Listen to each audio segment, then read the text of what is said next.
media with the help of a laser heating. And the last one is the electrically assisted magnetic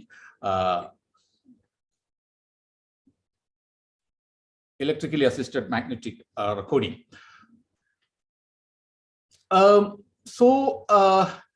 What we are talking about is on the last of the aspects, the electrically assisted magnetic recording. Well, we know that in the computer random access memory, these are the most popular random access memories, so dynamic random access memory, magnetic random access memory, and the ferroelectric random access memory. And this ferroelectric random access memory is yet to catch the market, so, but right now we have magnetic random access memory. Magnetic random access memory has a lot of interest, because it is having non-volatility, because because of the thermal fluctuation, the information that you have stored will not get eroded or will not get deleted. So that, and ferroelectric random access memory is very similar to the dynamic random access memory, where you are replacing the dielectric part with the ferroelectric material. The interesting thing is that if you can combine these two concepts, then the ferroelectricity and ferromagnetism, you can give rise to a new bunch of physics, a new bunch of functionalities, new bunch of materials, and that is what multiferroics is all about. With this, you can create magnetic structures at very low field, where the field requirement is very less. So that is what multiferroic is all about. Multiferroic is, in the simplest term, is the marriage between ferroelectricity and ferromagnetism. So that means in ferroelectricity you have two states, the dipole up, the dipole down, and then in ferromagnetism you have the spin up, spin down. So combining these two, you can have new functionalities of 4 memory state. So that is the beauty of it. But there is a problem. You cannot combine ferroelectricity and ferromagnetism. Why? Because electric field can be controlled with electricity, and magnetism can be controlled with the magnetic field, but you cannot control the converse. I mean, electric field cannot be used for controlling the magnetism, and the magnetic field cannot be controlled to control the polarization. So that is a big handicap. Why it is so? Because all ferroelectric materials are metals. Or ferroelectric materials are insulators, but ferromagnetic materials are all metals, mostly metals.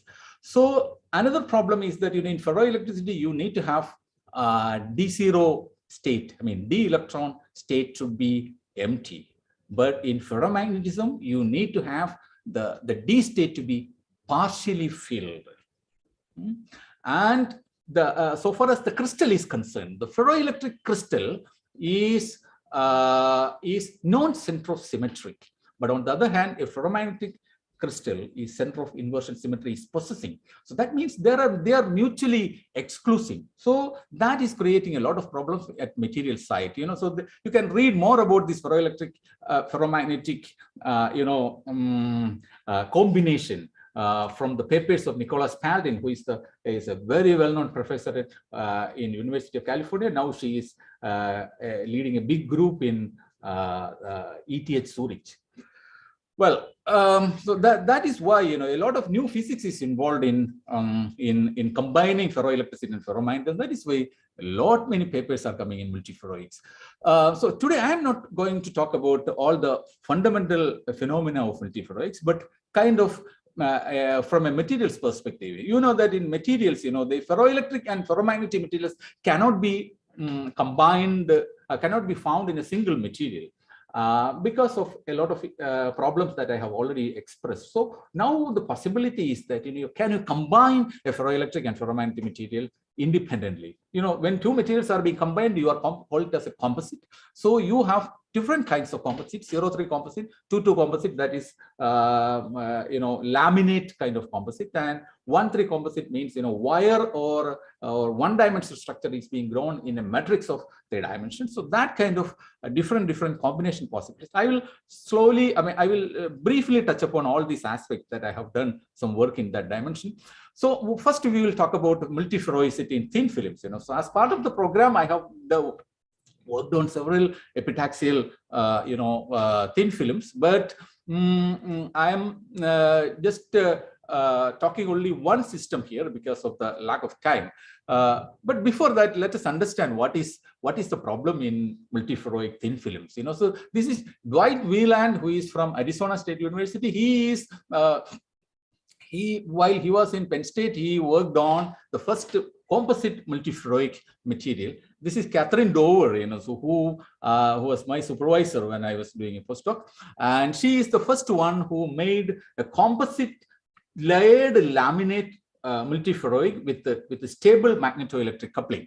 And later in 2006, the famous ferroelectricity guru James Scott has come up with the idea that some materials like this barium manganese oxide, barium manganese fluoride, so BaMnF4, so that material is weak ferromagnet. That material is ferroelectric. You can introduce weak ferromagnetism in that material by substitution. The most important work in this dimension came from Agnes Barthelemy, who made a very thin 3 nanometer heterostructured material with composition lanthanum, bismuth, manganese oxide, and she found that, to that small dimension, you can retain the multiferroicity. So that means through that experiment, she has proven that, it is possible to generate a 4-state memory at very small thin film dimensions. And the most interesting work in recent times is coming from the University of California, Santa Barbara, where Professor Ramamurthy Ramesh, he has been working on all kinds of thin films, and he is the first one to demonstrate a 1,3, so one-dimensional structures of barium titanate are being grown in a 3-dimensional matrix of, a ferromagnetic material. So that kind of a very unique possibility has been first explored by Ramamurthy Ramesh. You can, if you are interested, you can read many similar works by Professor Ramesh. So what I'm going to talk about is thin films, So, but we didn't stop at thin films. But thin films is offering infinite possibilities of combining the ferroelectricity and ferromagnetism. Another interesting thing is that in a thin film, invariably it has to grow on a substrate. So that substrate is, if you are growing on a single crystal substrate, then you are going to grow a single crystal on top of another single crystal. So that is called epitaxial growth. And once the lattice parameters of the substrate is matching with the film, you are finding very, very relaxed, very decently grown films. But if the lattice constant of the substrate is more than that of the film, what is happening is that the film is going to get tensile strain. But on the other hand, if the lattice constant is converse, the film is expressing a compressive strain. So this kind of strain engineering is creating a lot of new interest in multiferroic materials. And I have worked on some systems like PMNPT and PCT as the ferroelectric component, then cobalt ferrite and nickel ferrite as the ferromagnetic component. But I did not stop there because I wanted to make a 3-dimensional structure out of the 2-dimensionally grown films. But that was not possible because it involves a stage of chemical etching, and most of the material that we tried were not standing to the chemical etching process. So then we had, this is how the tragic story comes. You could not get the rolling up or the locally removing of the substrate possible because of the chemical reaction of most of these materials with hydrogen fluoride. So what happens is that then we had a thorough discussion with one of the leaders of nanotechnology in the world, Professor Oliver Schmidt, who was a professor in my department. So then he suggested that, he had several other ideas, like, locally removing the substrate and creating three-dimensional structures. He had proved that in many times in semiconducting materials. Why can't you try that in this system? So then we partly associated with the Professor Oliver's group, and then we had we had to really work and explore the possibility of the strain engineering. So this is how the lattice parameters of most of the well-known substrate materials, by meticulously and judiciously choosing the substrate, you can introduce compressive or tensile strain in this material. I'm not elaborating that. So with so what is the principle that we have adopted is that, so we have made a compressive strained heterostructure, and then that heterostructure is locally removed from the substrate by etching, because that substrate can be removed by properly selecting the sacrificial material, but the film on top of that is already having a strain. So the strain is trying to relieve, and that strain is relieving of the strain is creating a rolling up of the structure. So you have a heterostructured tube, whether it is nano or micro, you have a heterostructured tube which is having multifunctionalities available, and that is a wonderful finding. So this kind of structures, whether it can be made. This is what the challenge given to us. So in this, I had associated with another big shot in heterostructured materials, Christoph Deneke. And Christoph Deneke suggested that he has been working on strontium ruthenate kind of a material, because this material is resistant to chemical etchant. So the strontium ruthenate is the material that we chosen as the ferromagnetic material, because this material is already ferromagnetic, and it has got an interesting, this metal insulator transition at low temperature. So we have chosen the barium strontium titanate as a substrate. Then on top of that, we have grown several heterostructures like this, the strontium ruthenate, lanthanum aluminate, strontium ruthenate, like that. All these materials we tried. I'm not going to elaborate. And these then we have created patterns on top of that with the help of this photolithography, and then the direction of the etching growth and the direction of the delamination can be studied with the help of some masks that are being given. And so this is how we have initially tried with different material compositions, and we found that we using this kind of specially designed mask. This is the work of Christoph Deneke, and he guided us that so using this kind of a mask and using this kind of a masked etched system, you can find which is the most favorable direction for etching, and that has been identified. And then we started growing, this heterostructured material which are in the rolled up stage. So what is the beauty of this is that you have multifunctionalities there, but that is in a three-dimensional stage. So usually multifunctional thin films are two-dimensional. So you are now relieving the strain and making them three-dimensional. So that kind of new materials and new physics can be created by this kind of these aspects of nanotechnology. And that is how we have done that. So I'm not elaborating them. So, but some of the materials that we tried, like these lead-based materials, they did not stand. They did not stand some of the materials are not good enough for this roll-up, fabricating roll-up structures. But some materials like this barium titanate, so through that you could generate this kind of rolled up nanotubes. This is a unique work, and this has been appreciated. But the thing is that we had a great difficulty in characterizing this work. Why? Because these are all very small dimensional structures. You have to measure the physics and chemistry by attaching electrodes and stuff like that. So that was not very much possible. But with the theoreticians like Peter Sendula, they have worked on how the strain is creating some structures being folded down, and some structures are being given these rolled up nanotubes. And I'm not elaborating this paper, but so, its theory has been already established as to what is the driving mechanism for highly strained heterostructured films to form tubes and then sensors that can capture the needs of several magnetic and electric field sensing. So even though we did this work, we had an inherent difficulty in characterizing this, but it's using a PFM. You could measure the magnetic the piezoelectric response, and using the squid, we could measure the magnetism. But the problem is that you can see that this material is kind of showing a quasi hysteresis kind of behavior, but it had got no coercivity and no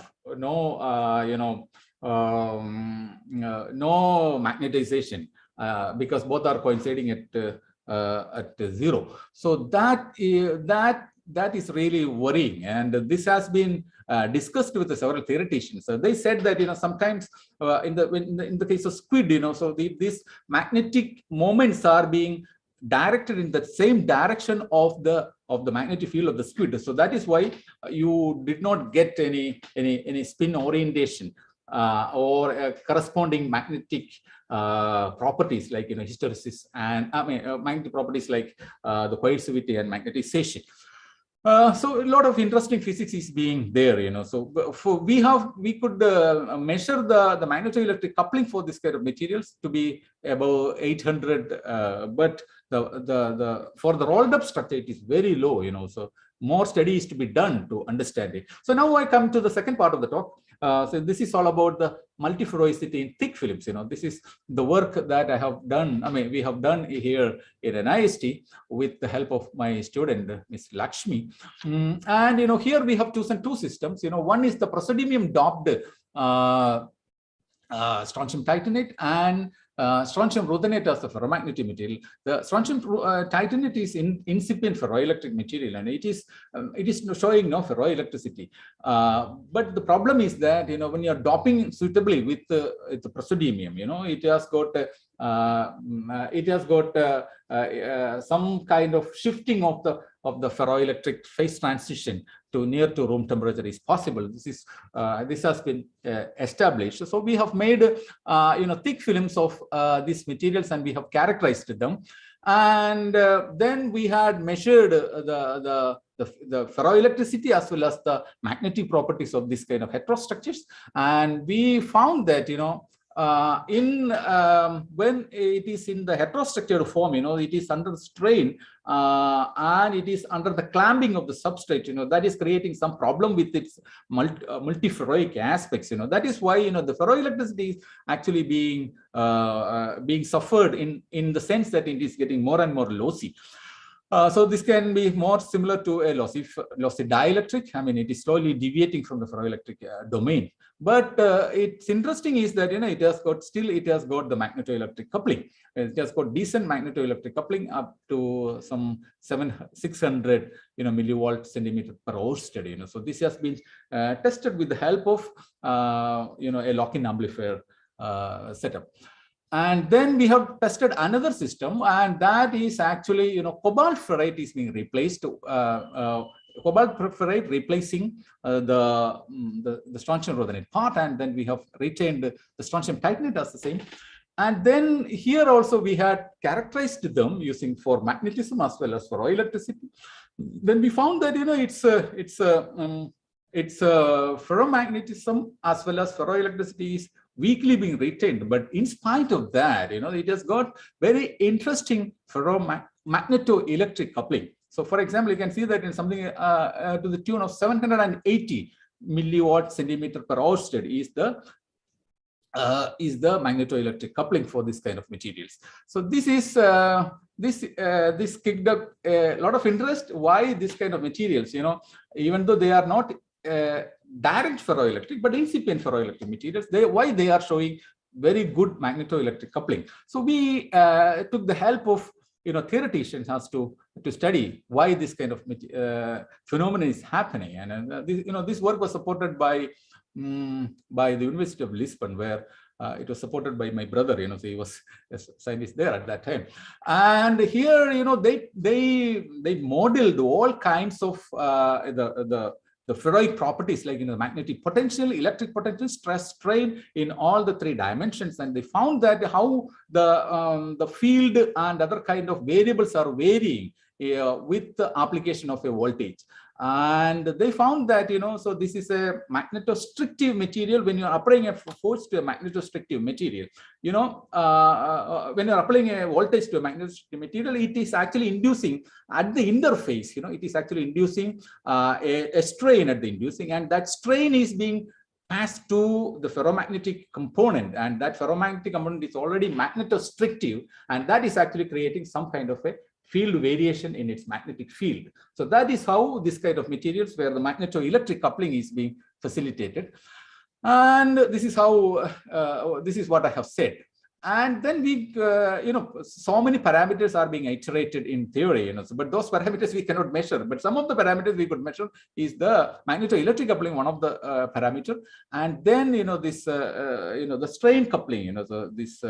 The strain, the piezoelectric coupling coefficient, and we found that some of the values are kind of agreeing, but some are not fully agreeing. Why it is so? Because this is first of its kind of a theoretical explanation of a multiferroic mechanism that is happening in a laminar multiferroic or ferroelectric ferromagnetic composite. Why this kind of a difference is happening is because you have a multiferroic material which is not completely not completely epitaxial.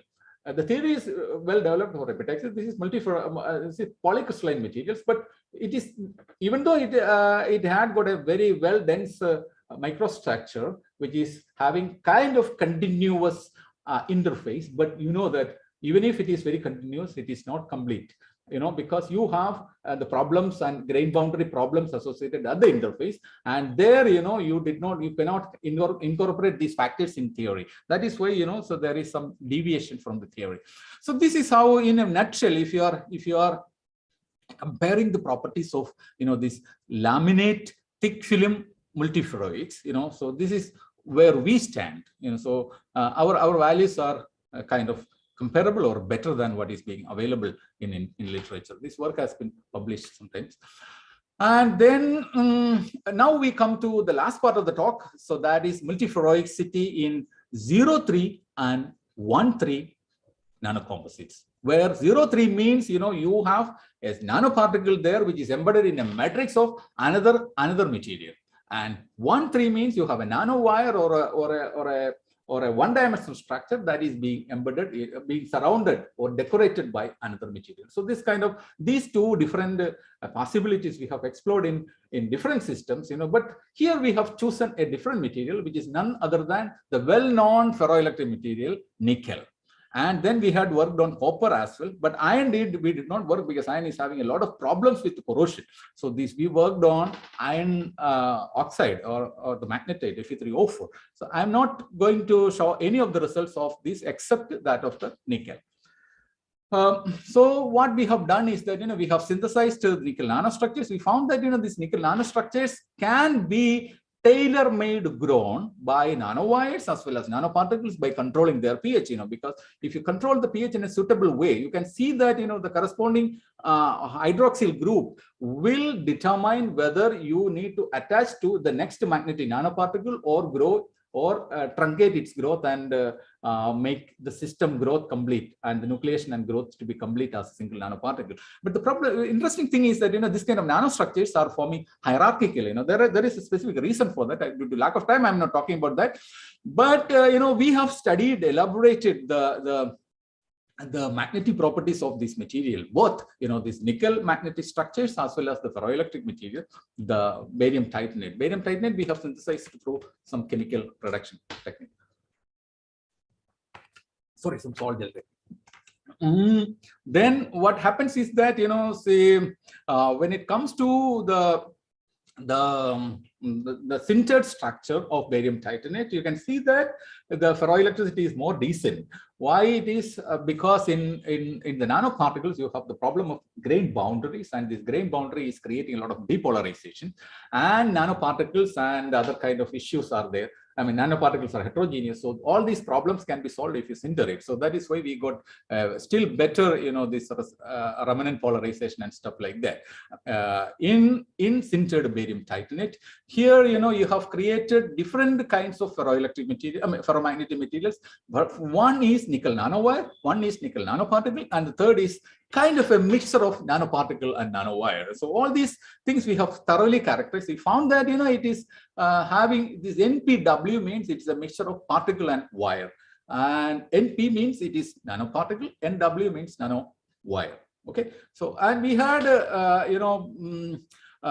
we found that, some the properties are different in nanowires and nanoparticles because of the one important problem, which is called shape memory, which is called shape anisotropy. One of my students, Miss Aishwarya, I think she must be attending this meeting. She had done a lot of work on this nickel materials. Unfortunately, due to lack of time, I could not include her research into this. But she had she is the one who had done pioneering work in nickel nano materials in our lab for the first time. So this material is having shape anisotropy because it has got a different magnetic alignment along the length and along the radial direction of the nanowire. So that is creating some difference in these materials. Then what we did is that we decorated these nickel nanowires, these hierarchically thorny nanowires of nickel, and then we decorated them with barium titanate. So then the kind of property that we got is really interesting. You can see that we have completely characterized the barium titanate nickel nanocomposite in a sheath shell or in a core shell way. And we had optimized the addition of this barium titanate also. Due to lack of time, I'm not elaborating them. So you can see that this microstructure is actually self-explanatory. You can see that barium titanate nanoparticles is so small that you cannot even see. They are actually embedding and covering the surface of your nickel nanoparticle. So, and in case of nanowires as well, so that means your core shell mechanism is very interesting, but you still have a conductive material because your nanowire is not completely covered with barium titanate because you have thorny hierarchical structures are projecting out, so they are it is not completely insulating. It is kind of conductive materials. And then this is how the distribution of different materials. I'm not going to talk about that. So the magnetism measurements we measured, and we found that in materials which are decorated with barium titanate, there is some kind of a change in the magnetism when it is both in particle form as well as in wire form. So the theory is there to sufficiently explain that. Since I'm running out of time, so I'm not going to elaborate that. We found that then we found another interesting thing is that even though the magnetic hysteresis is well formed, but it is showing some kind of a shift along the field axis. And why it is so is because, and that is clearly demonstrated in its electrical conductivity as well. So that is actually giving us some kind of a clue as to why it is showing, different coercivity values along the positive cycle as well as the negative cycle. So this is actually called exchange bias. Exchange bias means you have an antiferromagnetic material and a ferromagnetic material in close vicinity, and one is actually controlling and flipping of the magnetization, flipping of the spin of the other. So that is creating shift in the ferromagnetic magnetic behavior. And we tried to study why it is happening. And we found that, nickel, whether it is the problem of the nickel oxidation, because, we in XPS, we found that, there is a very weak, nickel zero state is there, but usually nickel is in the second, 2+ oxidation state. But that is the reason that we wanted to confirm. Later, we found that nickel is not the villain. Before that, we studied the magnetoelectric coupling, and we found that, we got some decent magnetoelectric coupling. Then we wanted to study what is the reason behind, this exchange spring mechanism of this kind of heterostructures, composites. For that, we wanted to study we wanted to add a different volume % of barium titanate into it in such a way that, at some point of time, you have a complete 0-3, or complete 1-3, composite, where you have completely a matrix of barium titanate. And in that, the nickel nanowires is being embedded like isolated islands or isolated structures. So that kind of a study we have done, and then we had added different volume % of barium titanate into it, and then we studied, I don't know whether I have included, we found that its magnetism in the outlook, it looks same, but when you are trying to study the magnetization at different temperatures, we found that when you are increasing the content of barium titanate, its coercivity is slightly increasing. So this is something against our common understanding of the physics. Usually it should work the other way around. That is actually prompting us to study further into it. So barium titanate is contributing something to the coercivity. How it is possible? Barium titanate is a well-known, non-ferromagnetic material. Then this has been suggested by 2 reviewers, when it is being sent to journal. And then we studied it in other structure also, in a nanowire also, when you are increasing the percentage of barium titanate, so it is found that, the coercivity is increasing. So we wanted to study we studied in detail of the size effect of barium titanate in magnetic or multiferroic heterostructures. We found that very interesting thing, at a very high sizes, like, 60 nanometer, we got completely diamagnetic nature.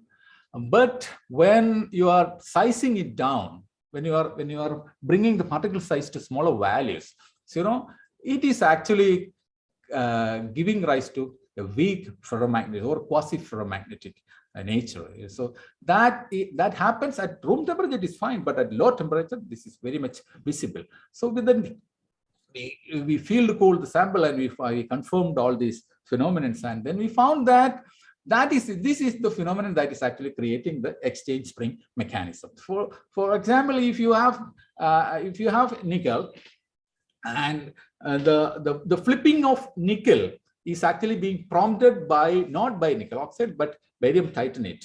Barium titanate itself, this barium titanate is something similar to,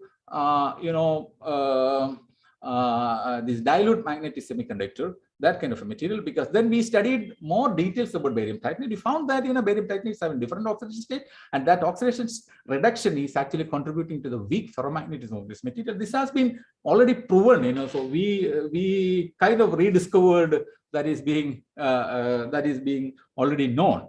On this, then we studied similar phenomenon in cobalt, in similar, Verwey transition in exchange spring magnetism, as well as, Griffith phase in cobalt, as well as in, this Fe3O4 magnetite barium titanate composite. I don't have time to elaborate them, but so I'm stopping it here.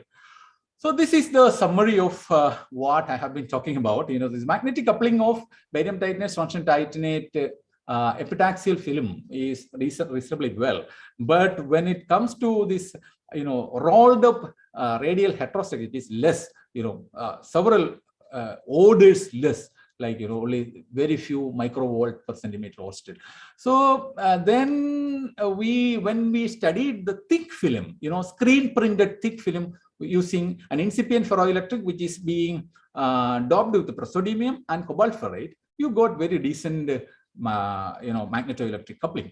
Then when it comes to this is the highest magnetoelectric coupling that we got for thick films. When it comes to this 0.3 and 1.3 composite, where we have generated these nanoparticles and nanowires of ferromagnetic material and then coated them with ferroelectric nanoparticles, ultra small nanoparticles of ferroelectric material, we found that we got when it comes to one material alone, this nickel nanowires is showing reasonably good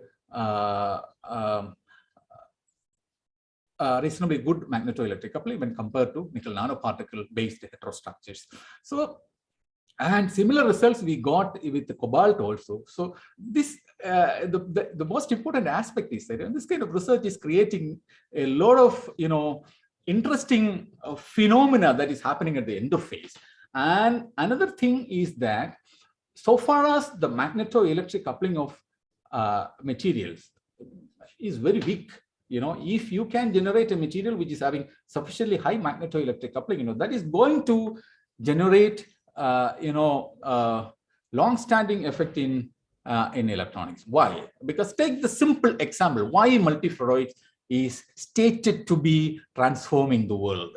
The one of the reason is that, so you take the simple example of lanthanum cobalt manganese oxide, where this material is well known in literature for the for its colossal magnetoresistance. This figure itself is self-explanatory that if you cool the material in a magnetic field, and then you can see that you at very sufficiently high field, you can have very you can find that the resistance or the magnetoresistance is several orders is being changed. So this kind of a phenomenon is discovered, and the one who discovered them got Nobel Prize. So this LCMO is a well-known platform for that. And then when you are, so for example, take the case of C, so here you 6 Tesla field is required. Dr. Surendran, yes. Time. Yeah. So I am coming to the last slide. This is the last slide. Okay, thank you. Yeah. So when it comes to the magnetic, when it comes to the magnetic field, you need very high field is required. And so when you are having both high magnetic and electric fields required, then your magnetic resistance difference is much smaller. If you're translating this into real terms, what is happening is that, so for example, if you take the simple example, B is equal to mu0 I divided by 2 pi r. So if you have, you need to have a 6 Tesla is needed to generate a very high magnetoresistance, and that requires 30 amperes of current. So that means you need to have very high electric as well as magnetic field requirement is there if you are controlling everything with the magnetic field. But on the other hand, in electric field, you need to have, definitely you need to have, if your sample is 1 millimeter thickness, so the corresponding change in the resistance can be brought only if you apply a electric field of 4 into 10⁵ volts per centimeter. So that much high electric field is needed to introduce in a similar magnetoresistance in a material. But when it comes to thin films, your voltage requirement is only 4 volt. That means you can create amazing physical phenomena at smaller dimensions using electricity, but that is not possible with the magnetism. So that means magnetism fails at the nanometric level. So you can create a bunch of electricity phenomena, a bunch of electric properties at nanometer. So that means in future, so all the magnetic memory-based devices are going to be replaced with electrically controlled devices. Then your power requirement is very less. Your laptop don't need that kind of a power, and you cannot create very smaller dimension stuff with for high magnetic field carrying. For that, similar thing can be generated for carrying smaller voltages. So that means with the small voltage, you can do miracles. So that is the positive side of multiferroic material. So that created a lot of new applications, new physics. So I am not going to elaborate this. So with this, I come to the end of today's talk. So I have to congratulate and I have to acknowledge two of my students. One is Dr. Revati, who is getting married day after tomorrow. So, and then Dr. Lakshmi.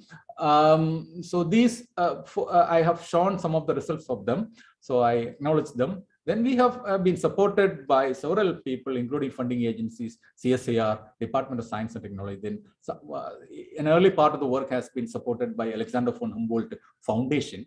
And some of the work has been done in Leibniz Institute of Solid State and Material Research, Dresden. And the theory support was provided by Dr. K.P. Jayachandran. Incidentally, he's my brother also, and from the University of Lisbon.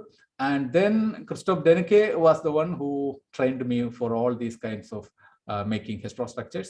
This is Oliver Schmidt, who was the then director of the institute. Catherine was my supervisor.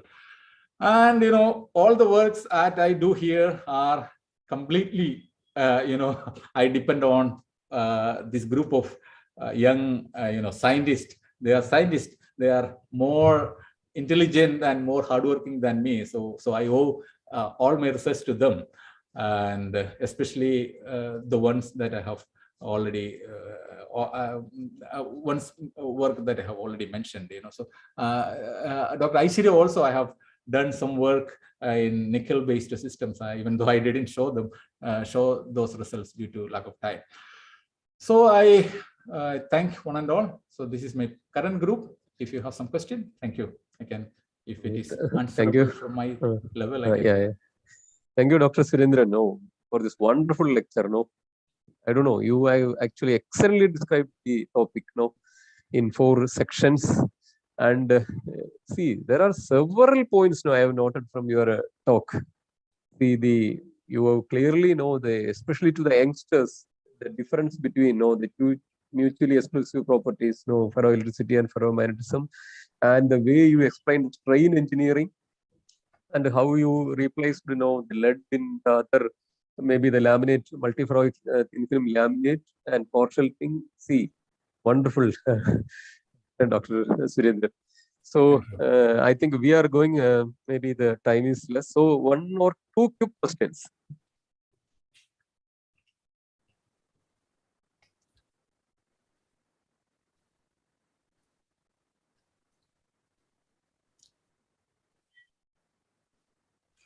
I think most of the slides went above the head of my friends. Okay, no issue. Then otherwise, see if there is any questions, you can write in the chat box. Yes. Yeah. Even though, so we are not masters, so we are also students like you, but we can learn together. This is how science grows,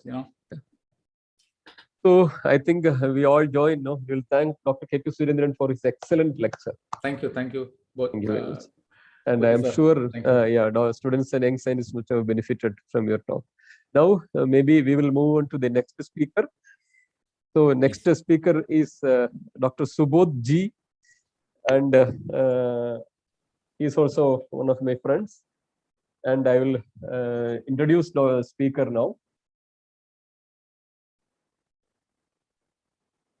So Dr. Subodh Ganeshan Poti is working as assistant professor in Department of Physics, University of Kerala, Karyavattam. He completed his MSc in Physics from the Department of Physics, University of Kerala.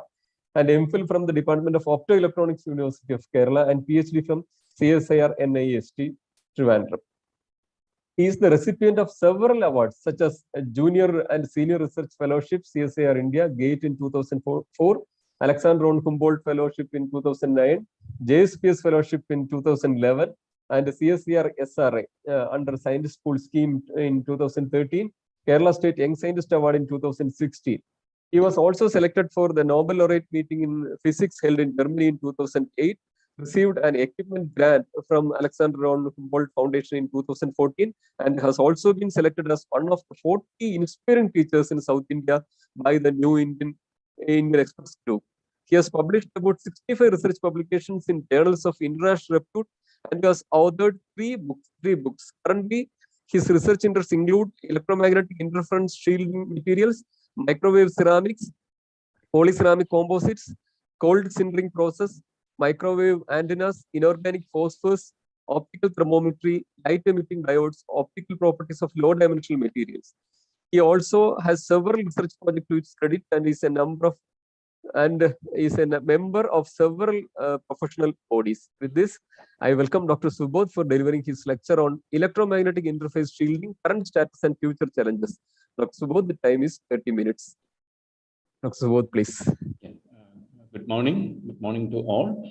I would like to thank the organizers of this conference, which is on materials, properties, measurements, and applications.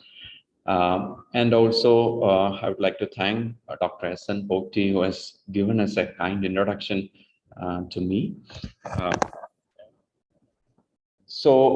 I hope my slides are visible. Yes, please. Okay, so the title of my presentation is Electromagnetic Interference Shielding, Current Status and the Future Challenges.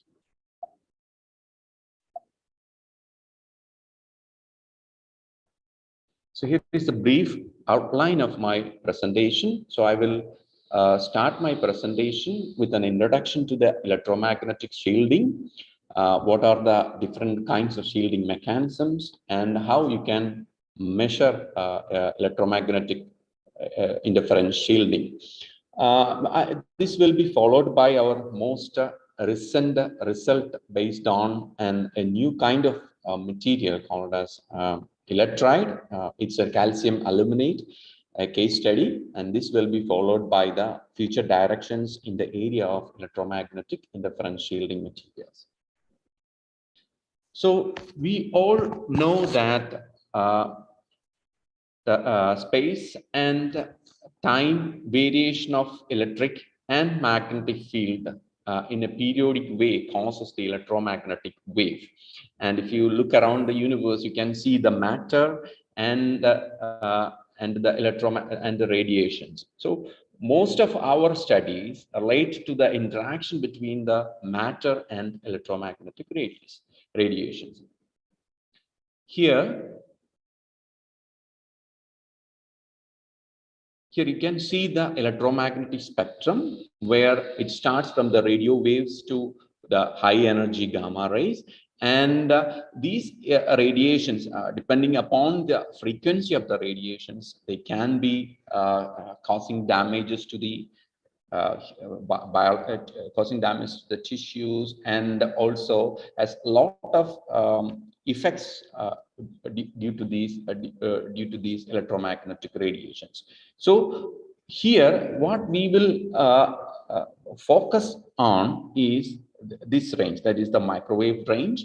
And the microwave range starts from 300 megahertz to 300 gigahertz, and it has got a plenty of applications, which starts from the military search radar. Then you know that cellular phones are operating in these frequency range, depending upon the whether it is 3G, 4G, 5G, and all. As the number of G's increasing, the frequency is also increasing. And then you have satellite communications, airborne FC radar, microwave relay, and again there are different satellite bands. Then police radar, GPS systems, missile seeker, all those things are coming in this range. So one thing we need to understand that ever since the revolution in the information technology, the personal communications systems, there is a huge demand and huge use of the personal communication systems. So basically, we live in a world of wireless, like means there will be radiations all around us, and we need to kind of protect ourselves or our electronic devices from these radiations. So basically, you can call the electromagnetic or define the electromagnetic interference shielding as any external effect that disturb the electrical circuit or any biological system by way of inducing electromagnetic induction is called as the electromagnetic interference. You can call it as electromagnetic interference. So any kind of disturbance to the electrical circuits or to the biological system. So this can be either man-made or it can be from the natural, because there are so many natural sources for the electromagnetic interference. Example like the solar winds and all those kind of extraterrestrial phenomena causes interference which we cannot control, but we can use or design certain materials for the can shield our equipment from that. So the real life experience is mentioned here because one person is watching the television and the signals is disturbed by the use of phone, and also another man working on a drill, because drill works on principle of electromagnetic induction. So all the personal communication systems are contributing towards the electromagnetic radiations and a long-term use of these radiation. For example, if you are using a phone for quite a long time without a headset, then your ear is heated up. So that simply refers that you have some there is some interaction with the tissues and your phone or the microwaves which the phone is dealing with. So there is a demand for the shielding materials, and this demand will continue at least for the next 10-15 years, because we are going from one generation to the another generation, and the frequencies we do will be different. For example, the 4G band is around like 4 gigahertz between 3 and 4 gigahertz. Now it's coming up to 6 gigahertz, and people are looking for new windows for the mobile communication. So we live in a world that we cannot live without these kind of personal communication systems, and the demand will be huge in next decades. So what is an electromagnetic shielding? So how does an electromagnetic shield works? So you know that if this is a shielding material, then when it interacts with the electromagnetic radiations, there are three phenomena can occur: a reflection, absorption, and multiple internal reflections. So I will describe these three phenomena in a detailed way in my next couple of slides. So the shielding effectiveness can be defined as the 10 log pi by pt, where pi is the incident power and pt is the transmitted power. So if you look at the shielding effectiveness, if it is like 10 dB, 20 dB, and the percentage will be like 99. So for a good shielding material should be around 40 dB. That means like for 40 dB, you will be getting like 99.99% of electromagnetic energy is shielded. So this shielding can be from the reflection, that is this one. So when electromagnetic radiation impinges on it, there will be a reflecting part. Some part will be absorbed into it, and some of the energy will be some radiations will be multiple internal occurs multiple internal reflection. So, and some part will be transmitted. So the total shielding will be shielding due to absorption, then shielding due to reflection, and also shielding due to multiple internal reflections. So suitably, by suitably selecting materials which have both conducting loss, conductivity, and the magnetic losses, we can design shielding material. So now coming to the reflection part, it is a prior process occurs from the surface to which the radiation impinges, and the relative impedance mismatch between the surface of the material and the incident electromagnetic radiation is the reason for reflection. If there is an impedance matching, then most of the radiations will enter into the material. And theoretically, you can calculate the reflection loss as 39.5 into 10 log sigma by 2 pi f mu, where mu is the permeability and sigma is the conductivity and f is the frequency of the radiation. So here, what we can do is, if there are two kind of shielding materials, like you can say, if there is no reflection. For example, if you want to shield a defense equipment or or any small kind of like what you can call like an aeroplane from the radar, then there should be no reflection part. It should be only the absorption part. So here, in order to increase the absorption part, you can have a material which offers impedance matching, so that if a material can have the permittivity and permeability part, this will enhance the impedance match between the material and the radiation and enhance the absorption shielding. Now, the absorption, which is the most important part of the electromagnetic shielding material, because this occurs inside the material. So here you can play around in different ways to enhance the electromagnetic shielding or the electromagnetic absorption. So what are the key factors here is the ohmic losses, polarization losses, the dipolar among the polarization, that there is dipolar losses, dipolar polarization and interfacial polarization. Among the magnetic losses, eddy current losses are there, hysteresis losses and resonant relaxation losses. So ohmic losses arises due to the conductivity of the material. So I will come in detail with these different kinds of losses occurring in the material. So here the conductivity. So when an electromagnetic radiation interacts with the material, if the material is conductivity, if the material is conducting, then the electrons of that material can interact with the radiations, and some of the energy is lost or given to the electron. And the next thing is the polarization, where the polarization can be dipolar or the interfacial polarization. So some of the energy of the electromagnetic radiation will be used up for the polarization. That also causes the absorption of the electromagnetic radiations. Then there are three other things like magnetic resonance, natural resonance, and exchange resonance, and eddy current losses. In the case of natural resonance, if a ferromagnetic resonance is occurring, the maximum absorption of the electromagnetic radiation occurs. So in the case of a conducting material, there is another loss which causes is the eddy current losses, which is the production of eddy current in the material. So all these are contributing towards the absorption of electromagnetic radiation inside the materials. So another thing is the multiple internal reflections.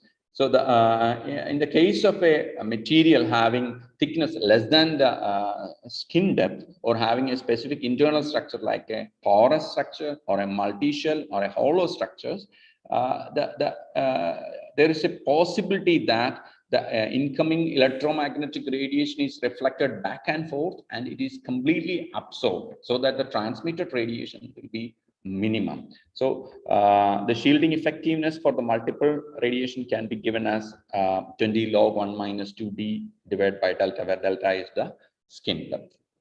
So we can play around this multiple internal reflection part by fabricating materials having different layers. One is like a conducting layer, then there is a magnetic layer, then a conducting layer, and also you can have like a porous structure so that you can enhance the volume so that electromagnetic radiations are absorbed.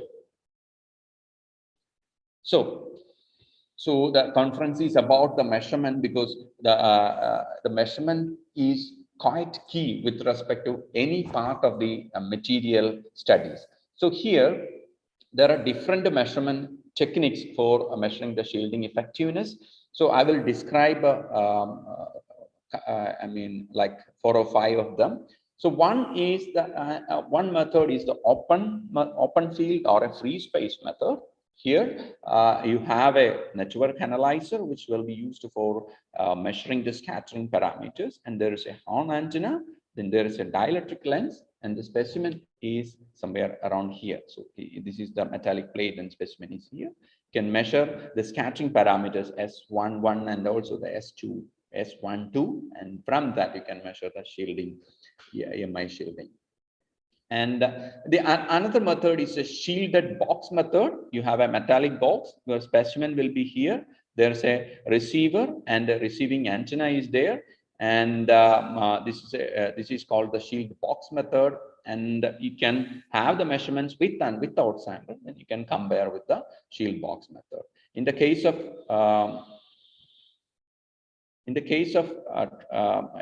of shielded room method, you have to do the measurement inside the anechoic chamber. So where you have the antenna and you have the sample, and again you have the another antenna. So from that you can using two antennas, you can measure the reflection and the transmission coefficients. So these are the standard method used for the measurement of electromagnetic interference shielding. So in our lab, we have a different setup, and these are the most common type of measurements.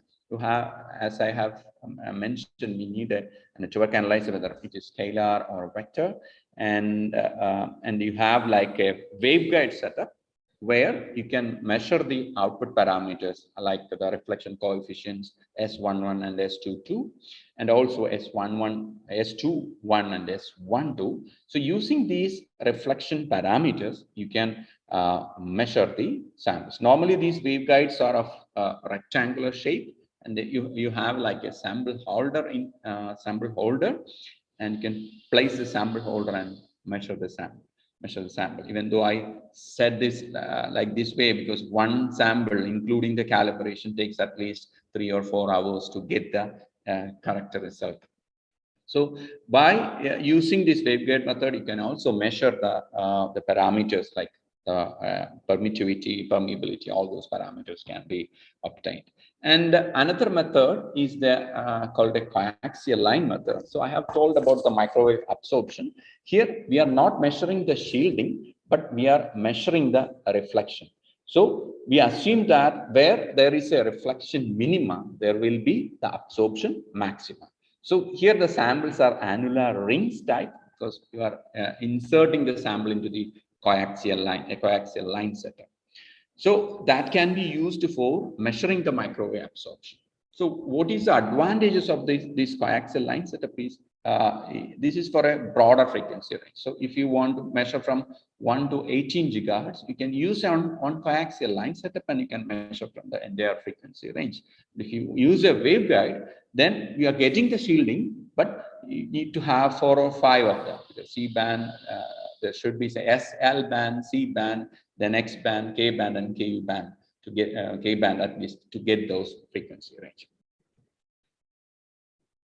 But the measurement using the coaxial line is a little bit tricky. So you may get errors unless you are very careful, because the sample dimensions are quite stringent, and also the error you are getting will be high because it's for a broader frequency range, and the measurement precision depends on the precision and accuracy depends on the dimensions of the sample. For example, the length of the sample.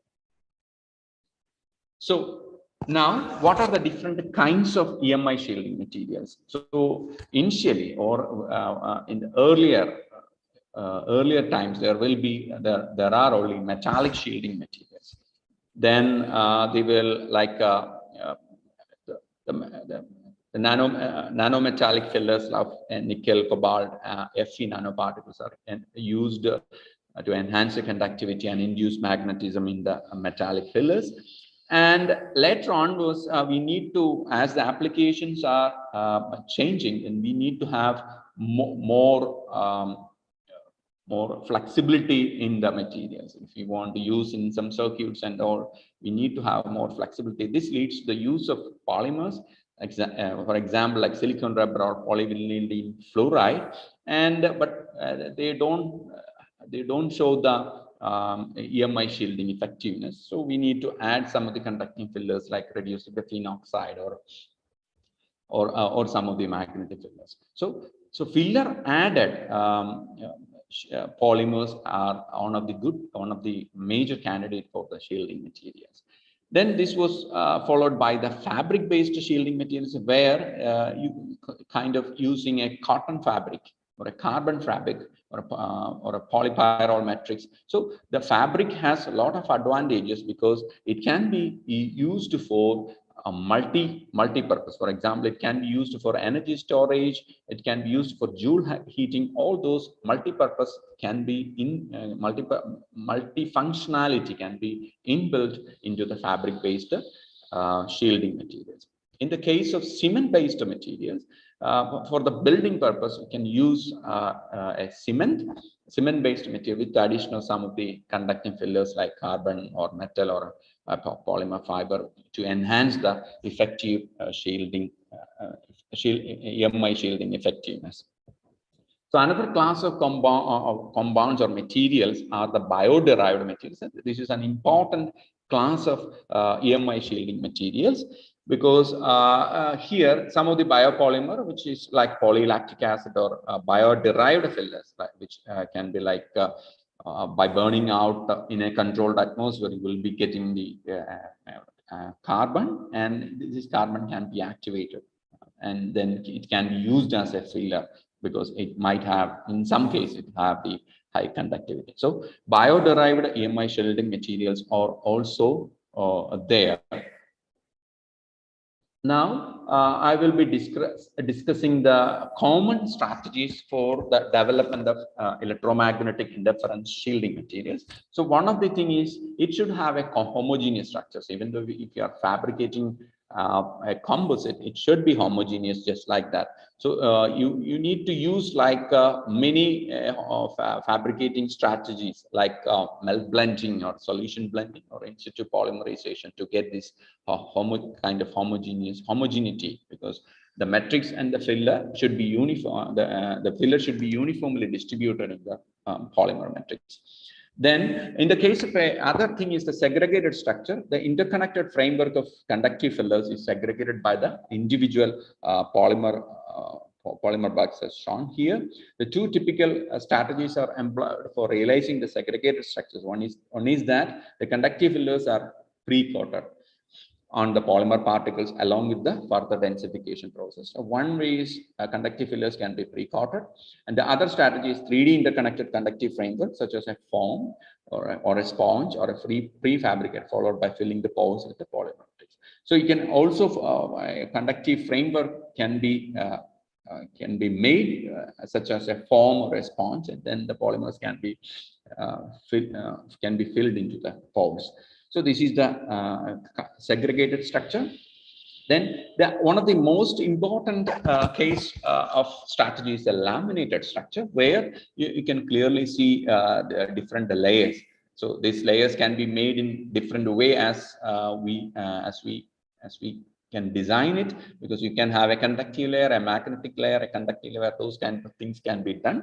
But here, including layers like here it is a cellulose, nanofiber, and CNT maxine layer to enhance the electromagnetic interference shielding. So another way is to have a porous structure. In the case of porous structure, people are looking for lightweight electromagnetic shielding materials, where foams, aerogels, or can be made into different dimensions, and you can use that because there the multiple internal reflections can be quite handy. So with this introduction to the topic, so I will move to the kind of case study. So this is one of the material. It's called as myenite electride, which was developed for the first time as a shielding material from our group. So you might have heard about electrodes. Now, whenever you search for electride, it will automatically go to the electrode. So actually, electride is an ionic compound in which the electron is the anion. So we have anions like oxygen, fluorine, all those anions are there. Here in a compound, you can see the electron as the anion. So what is the peculiarity of the electron when it acts like an anion? So this compound, it's myenite, it's 12CaO7Al2O3. This is the structure of the compound. It has got a cage structure. There are two cages here. One is the myenite, the other one, the one in the lower side is that of the electride. So what happens is there is an O2 minus ion at the center of the cage. When we heat treat the system, it will have a free electron. Like inside the cage, there is an electron. So what happens? This electron, myenite is a dielectric material, it's an insulating material. When it transforms into an electride, it's a conductive material. So our idea is to use this conductivity of the electrons for the fabricating the shielding materials, because that was not done before, and most of the electrodes, you can say, they are not stable in air because they will be oxidized. But here the thing with the important thing with the myenite electrode, it is stable in air up to 400 degrees Celsius. So that is the reason we try to find the usage of myenite electride as a electromagnetic interference shielding material. So here the synthesis is not that straightforward. We have used a sol-gel synthesis strategy for the synthesis of electride. Here, using an ethylene glycol, dissolved the calcium nitrate, the precursors calcium nitrate and aluminum nitrate, and heated in 275 degrees Celsius, and then in nitrogen flow at 500 degrees Celsius. The most key part of this thing comes here. It is we have used the titanium metal plates, titanium metal foils as the reducing agent, and we use the carbon-based, graphite-based crucible for reducing the, removing the oxygen ion which is present in the cages of the electride. And then we got some black kind of thing, which is electride.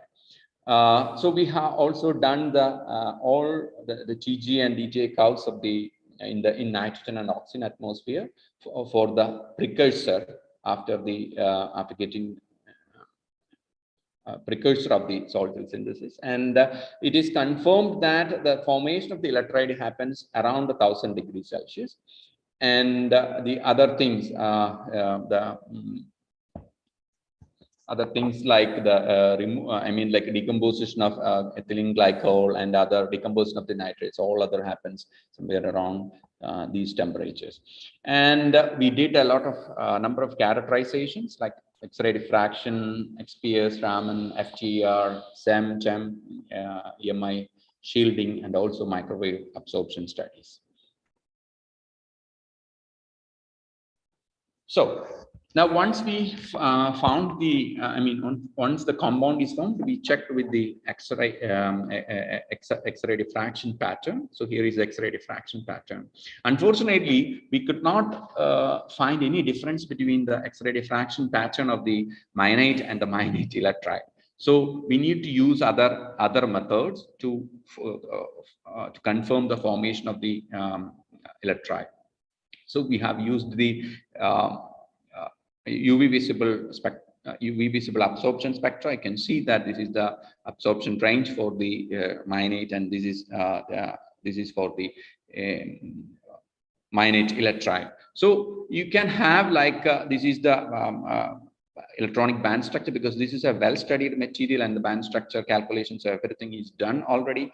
Here you have like a 7.5 electron volt and 5.5, but there is a band gap of 2 electron volt, which is from the cage conduction band to the framework conduction band.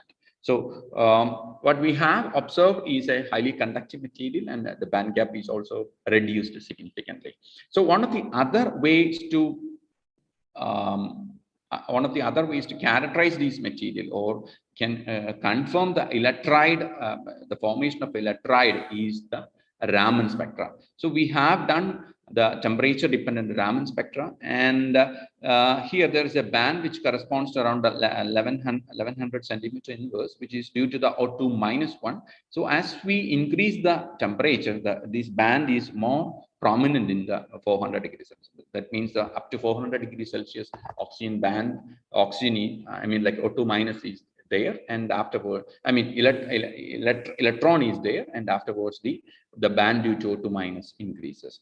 Then we also find the D and G bands, which is due to the graphitic carbon, and which also has a significance in the in determining the electromagnetic shielding properties of the electride. So the FTIR spectra also shows the bands which are corresponding to octahedral and tetrahedral coordinations of aluminum and calcium aluminum in the system.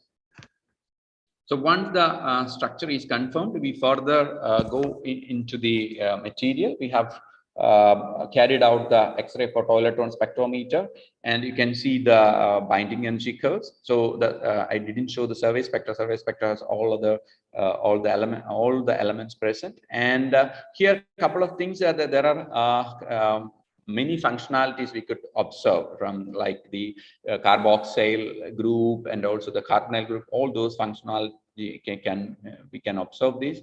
The valency of calcium and aluminum are the same. There is no change in that.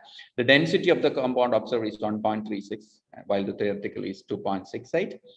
The carbon content we have estimated using the CHNS analyzer, and it is about 1.4%, and it has got a DC conductivity of 42 Siemens per meter. Now moving to the microstructures. So these are the different microstructures. This is the fracture surface morphology, and B and C. This is also the fracture. There is a lot of pores inside it, because we made the pellet and then he treated it, and the evaporation of the carbon content might have caused these pores. And this is the EDAX spectra, and this is the transmission microscope TEM image. You can clearly see the despacing, which is corresponding to the electride, and also that corresponding. This is the modified graphene. So we call it as modified graphene because the number of layers, we cannot call it as graphene because the number of layers is much higher. And here is a selected area diffraction pattern, which includes that of electride and also that of the graphene layer. So now move on to the electromagnetic interference shielding measurements. So we have measured the electromagnetic interference shielding in 2 bands, from the K band and KU band. It has got like 40 dB, and the shielding is dominated by the absorption, and you can see the thickness versus total shielding, and also the absorption shielding and the reflection shielding. And here the skin depth calculated is 0.69 nanometer. So once the electromagnetic shielding is done, you can theoretically calculate the electromagnetic shielding using the Simon's formalism. So this is the experimental data, and this is the theoretical data. This equation we have used. There is some difference. This difference might be due to the porosity in the sample. So here is a comparison of a different reported electromagnetic shielding material with our work, and you can see that with a this is our work, and we stand somewhere around 40 dB here, and with respect to the other reported compounds. Again, this is the comparison. You can clearly see that if you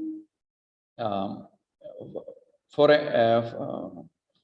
thickness like 1.5 mm or 2 or for thickness like 1.5 mm to 4 mm, we have good shielding efficiency, which is about the reported one. And the important thing is the bandwidth where up to which the shielding occurs is also reasonably high with respect to the other reported materials. So one of the thing is here there are like these ceramic material. All of them are ceramic materials, and here you need to add something like Fe3O4 or carbon nanotube. All these conducting fillers should be added to get the shielding. But in our case, we are getting reasonably good shielding effectiveness without addition of any of the fillers. That is the one specificity of electrolyte. So further, we have analyzed the electromagnetic interference shielding phenomena. You can measure the complex permittivity with respect to the frequency. You have some multiple relaxations occurring here. This is obvious with respect to the trapped electrons which is present in the system. And here is the loss tangent. And also here is the real permittivity and imaginary permittivity. There are these are kind of relaxation which is expected from the electrolyte. And one of the important parameters is called we call them as delta parameter. This is the delta which is written as sin h square kf dm minus m. Here is the value for k and m. Use some MATLAB like kind of software to deduce these values. And if it is 0, the delta parameter is 0, you will have like impedance, the impedance matching should be the maximum. So this is the thickness, and you can get the impedance maximum and also the delta curve like here. And then we measured the two things. One is the electromagnetic shielding with respect to the two bands, and now we also measured the microwave absorption, which is from say 2 gigahertz to 40 gigahertz. But in the case of microwave absorption, you need to have an annular ring-shaped sample where if you cannot use a powder to fabricate a ring. We have using a wax, a polymer wax, where the loading will be limited, say like 30% or so, and then you can measure the microwave absorption with respect to we can measure the microwave absorption, and we will be getting like some bands around here. So 43.9, 27.9 dB, these are the maximum absorption. So one thing is, important thing is we will be getting like multiple bands. Like one material can be used for absorbing electromagnetic radiations in multiple bands. And this figure represents the thickness and the reflection losses occurring. So this is another description of this one. And again, you have like there is there's a band width of like EAB values corresponding to about 10, more than around 10 gigahertz. So it's a quite high value with respect to the other reported compounds. Again, you have the return lows and also the thickness values with respect to thickness and frequency are here. So the thing we have found is this is a good candidate for microwave absorption too. And here is the comparison with our material. It's a wax. It's a composite of electrolyte and wax. It has got good bandwidth. It's 10 gigahertz with respect to the reported things, and good return reflection lows like 43.9 and maximum frequency is 19%. For different bands, we are getting like different bands or different absorption peaks. Coming to the mechanism of microwave absorption. One more thing I would like to mention here, like you will be getting like complex permittivity with respect to frequency, the real permittivity, imaginary permittivity, and loss tangent. All those things can be deduced from the microwave absorption technique using using the coaxial line method, and you have got a steady value for the permittivity. You cannot directly compare the permittivity and the dielectric loss which we got from the waveguide method, because here you're fabricating a composite with the wax. So here also there are different relaxation mechanisms like 5.8, 30.7 and 35.1 gigahertz. We plot the Colcold plot, and you can, one of the major thing is the attenuation constant, and you see that attenuation constant is quite high here, the alpha, which can be calculated using displacement. And again, using the microwave absorption also, we can find the delta parameter map. Delta parameter map, if delta is 0, then the impedance matching will be the maximum, and where the shielding will be the maximum. So altogether, if you consider the absorption mechanism in the material, there are many things like multiple internal reflections and the ionic and dipolar polarization, which is occurring. The conduction losses due to the conductivity. So all those things, and also the carbon content. There is a content of graphene in the layer, which creates some interfaces, and which also contributes to the losses, the polarization, and also the heterogeneity of the sample, which contributes to the microwave absorption. So altogether, a single material with different mechanisms, getting a highly high electromagnetic absorption. And this work we published in Metal Chemistry C recently. And there are many other things we could do with this material, because we can fabricate some of the composites, a magnetic composite, which we already done, and it's in different stages of publication. And also try to fabricate the a cement-based composite, an electride cement composite, because some of the building materials needs to be shielded in. For example, in defense applications, and also can use a layer of electride modified cement, because the structure of cement is cement also has calcium and aluminate with some other silicates, so many things are there. The structure of cement also similar to that of the mionite electride, so that can also be done. So with this, I would like to go to the future challenges. So one of the major challenges now we are facing is there is a revolution, as I have mentioned. There is a revolution in the communication area, like 5G to the 6G.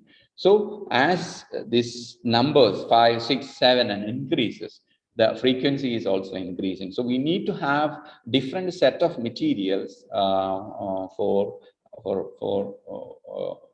these kind of different applications. So now the 5G band in India is planned around below 6 gigahertz, but they need to have more information, to transfer more information. The frequency should be higher, and now it will be like between 25 and 30 gigahertz they are planning, and 6G will be obviously beyond 100 gigahertz. So depending upon the demand, we need to design our materials, and we need to test our materials, so that we will keep it with the future. Then another thing is, if a single material can be useful for the multi-band applications. For example, if you can couple UV and microwave, and it will be good for technological applications, kind of protecting an equipment. And the multi-band absorption not only happens in the microwave arena, it can be with the UV and also the IR.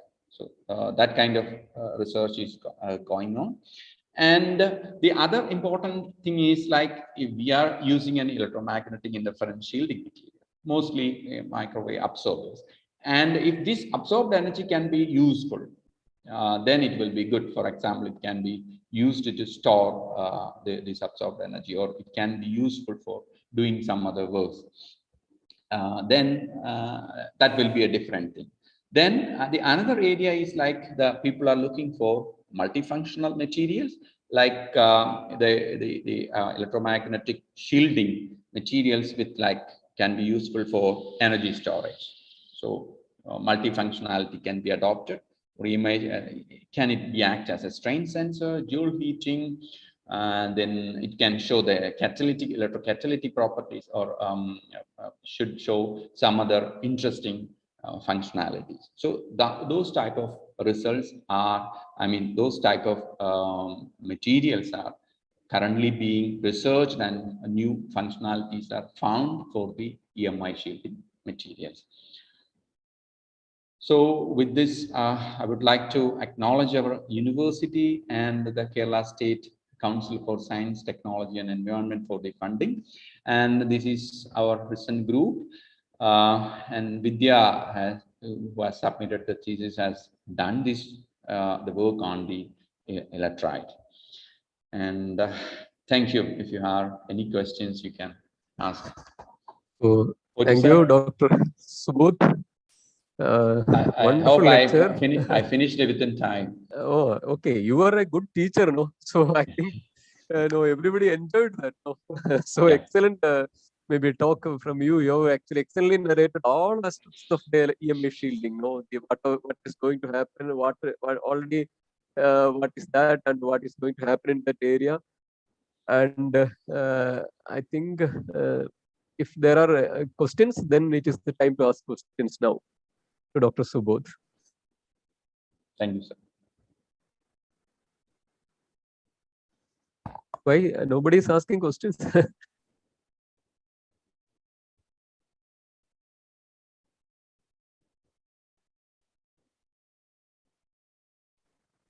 Dr. Subodh, actually, anyway, there is a very good market also for this in future also, right? EMA shielding. Yes, that's true. Because in every electronic devices, as you told, we require such things. So new, maybe there is still room for further research. Yes, yes. So one aspect which I forgot to include, because we don't need to go for many new materials. We can have a strategy for can use a simulation like a layered structure, like a magnetic layer, conductive layer. You can use the simulation technique to find the shielding value, and then we can have a already known there are so many materials. You can use that materials to fabricate composite. And we can engineer that. Yes, to the, okay, that is good. In several areas, this is applicable. Not only. So I think one question is there.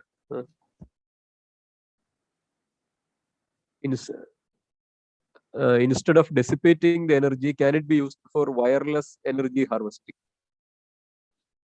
That is a good option, because as I have mentioned, people are thinking how this absorbed energy can be useful, because mostly the absorbed energy is wasted at heat.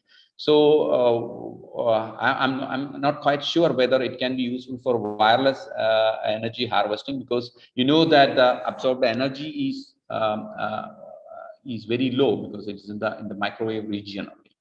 So, so far, to my knowledge, there is no option discovered for this wireless energy transfer. I mean, for the this kind of applications.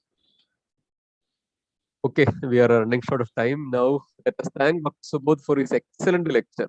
Thank you, sir. Thank you. And I believe this is beneficial to all. Was beneficial to all the students and young scientists or young researchers who are attending this conference. Thank you.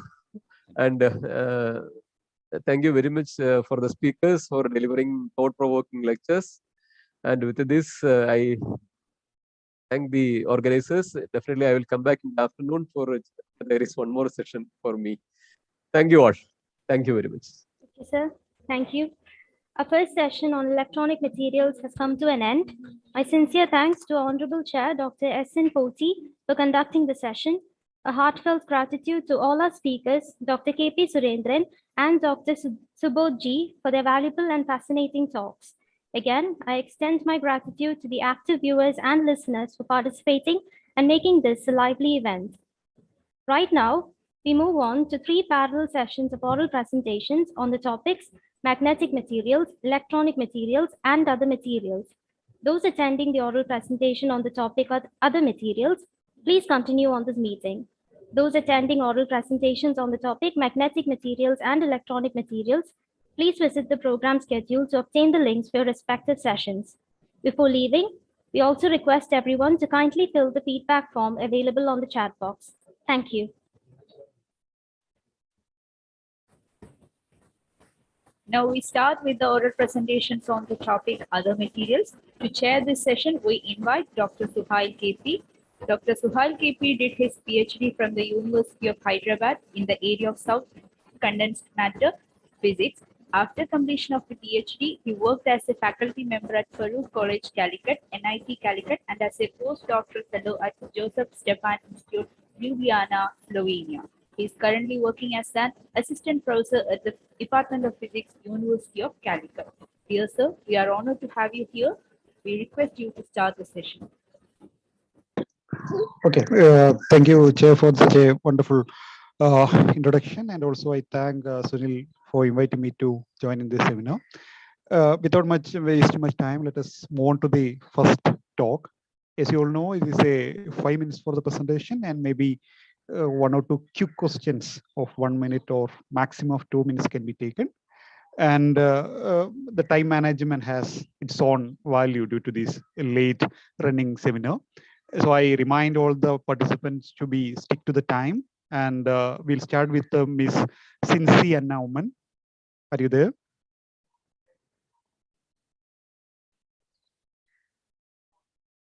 Hello? Miss Cincy Annauman, am I audible? Yes, sir, you're audible. Cincy Annauman is around. No, I think. Let's move on to the second presenter, Manju S. John. Miss Manju S. John.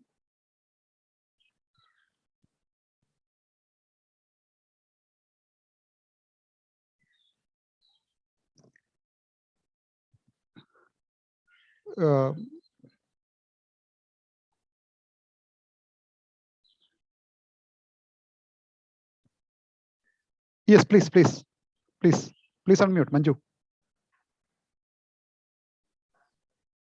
Hello, sir. Yeah, please. Yes, go ahead. Sir, Shinsi is also available in the meeting. Is it? Okay. Then Shinsi. Okay, sir. Yeah, please go ahead and share your screen. Okay. Yeah, you.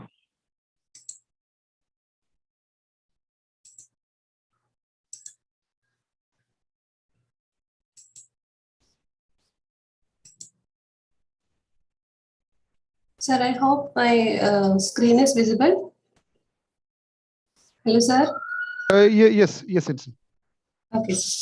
Good morning, everyone. Myself, Cincy Annauman. The title of my work is Optical Studies of Green Synthesized Carbon Quantum Dots using Ascorbic Acid.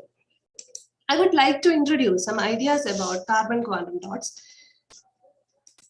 Carbon quantum dots are a new class of carbon nanomaterials which gained widespread attention in recent years.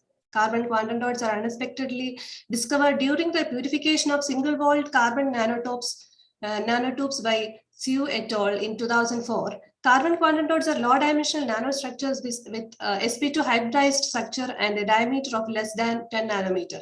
And it shows excellent fluorescent property, water solubility, good compatibility, photostability, low toxicity, and environment friendly. And it can be fabricated from both natural and synthetic precursors using different synthesis methods. And these photoluminescent carbon quantum dots are becoming a promising alternative to metal-based semiconductor quantum dots because of their biocompatibility, physiochemical, optical, and electronic properties. And my objectives. There are a variety of techniques how we developed for synthesizing carbon quantum dots. Our main aim is to prepare carbon quantum dots by low-cost, one-step, eco-friendly, and non-toxic method. Here, we tried aqueous phase synthesis method at first time. Also, we used ascorbic acid as a precursor at low temperature compared to other works. To measure optical, structural, and compositional studies and detailed study of various factors like excitation and concentration are affecting the PL of carbon quantum dots. And at first time, we prepare carbon quantum dots from ascorbic acid using this aqueous phase synthesis method. Ascorbic acid and distilled water are added and the mixture was placed in the hot air oven for 16 hours at 95 degrees Celsius, means low temperature compared to other studies. A brown colored carbon quantum dot solution is obtained. And go to the results and discussions. This graph shows the absorption spectrum of the prepared carbon quantum dots, which shows a strong absorption band centered at 247 nanometer. And the absorption ends into a visible spectrum, which is good for bioimaging application, which is similar to the absorption peak previously reported. And the band gap energy can be calculated as 4.17 electron volt. And the morphology and particle size can be examined by high-resolution transmission electron microscopy HRTM. Prepared carbon quantum dots have a uniform dispersion without aggregative and can be well separated to each other. The lattice spacing of about 0.32 nanometer coincides well with the 002 diffraction plane. This figure shows the size distribution histograms, which shows that these carbon quantum dots have diameter ranging from 1 to 12 nanometer. Then 4.6 is the average diameter. And the FTR spectroscopy as prepared carbon quantum dots displays the absorption bands of OH group, C double bond O, C double bond C, COH, CO groups. And these results imply that the functional groups, including carbonyl, carboxyl, hydroxyl groups, are introduced on the surfaces of the carbon quantum dots during the reaction. And the Raman, go to the Raman spectroscopy. The Raman spectrum of carbon quantum dots exhibit two broad bands around, and which can be attributed to D band, and this is the D band, and this is the G band.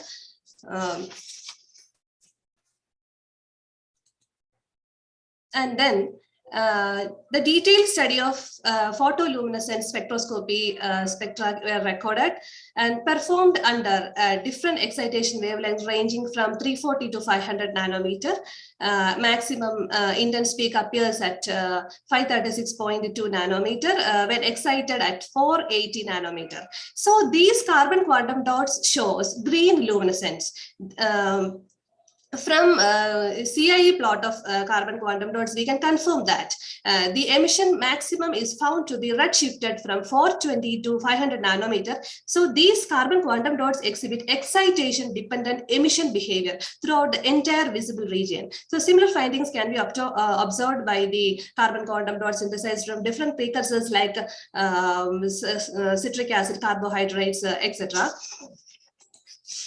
And then the concentration dependent PL, and this A and B graphs represents the low concentration when we added when the volume ratio is 0.01, and maximum intense peak appears at 421.7 nanometer when excited at 340 nanometer. So these carbon quantum dots shows blue luminescence. Here 300 to 400 similar emission peaks showing, but from 360 to 500 nanometer the emission intensity decreases, and slight shift happens here in these A and B figures. And go to the C and D figures graphs. These graphs shows for relatively high concentration.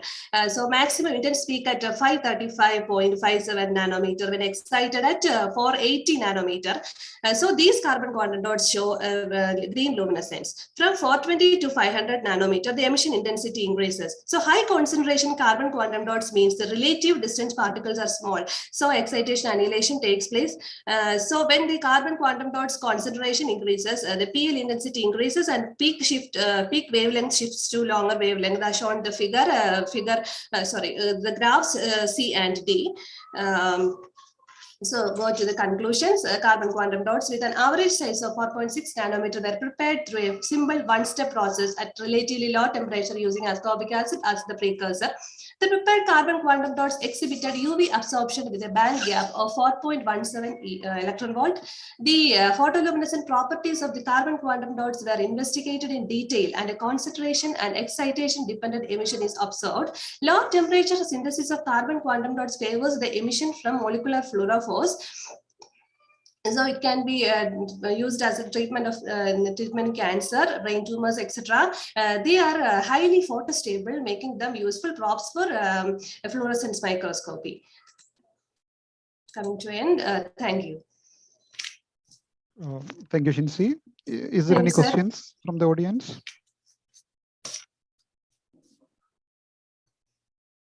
There is a question in the chat box. How to draw CAE plot?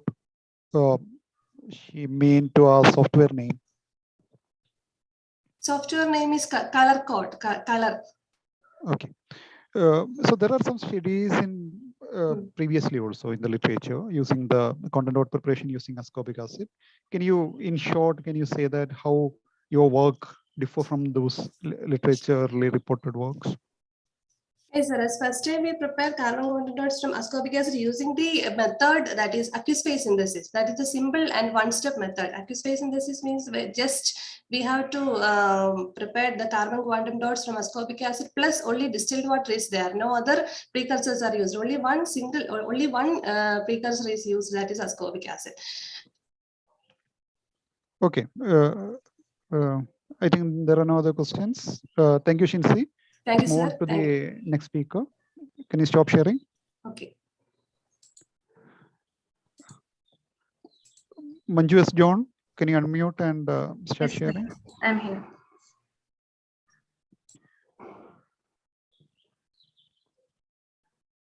And also just switch on your video.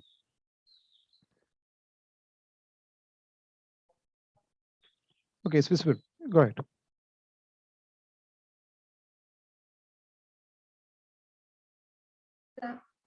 Is it visible? Yes, yes, it's.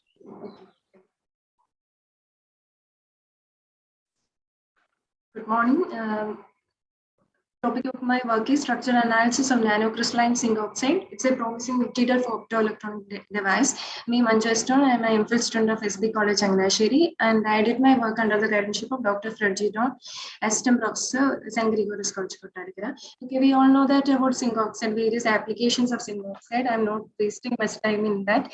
It is more applicable in sunscreens and for other electronic devices and so in biomedical application. Here I focus my work on, I did my work on the synthesis method, auto-ignition combustion method.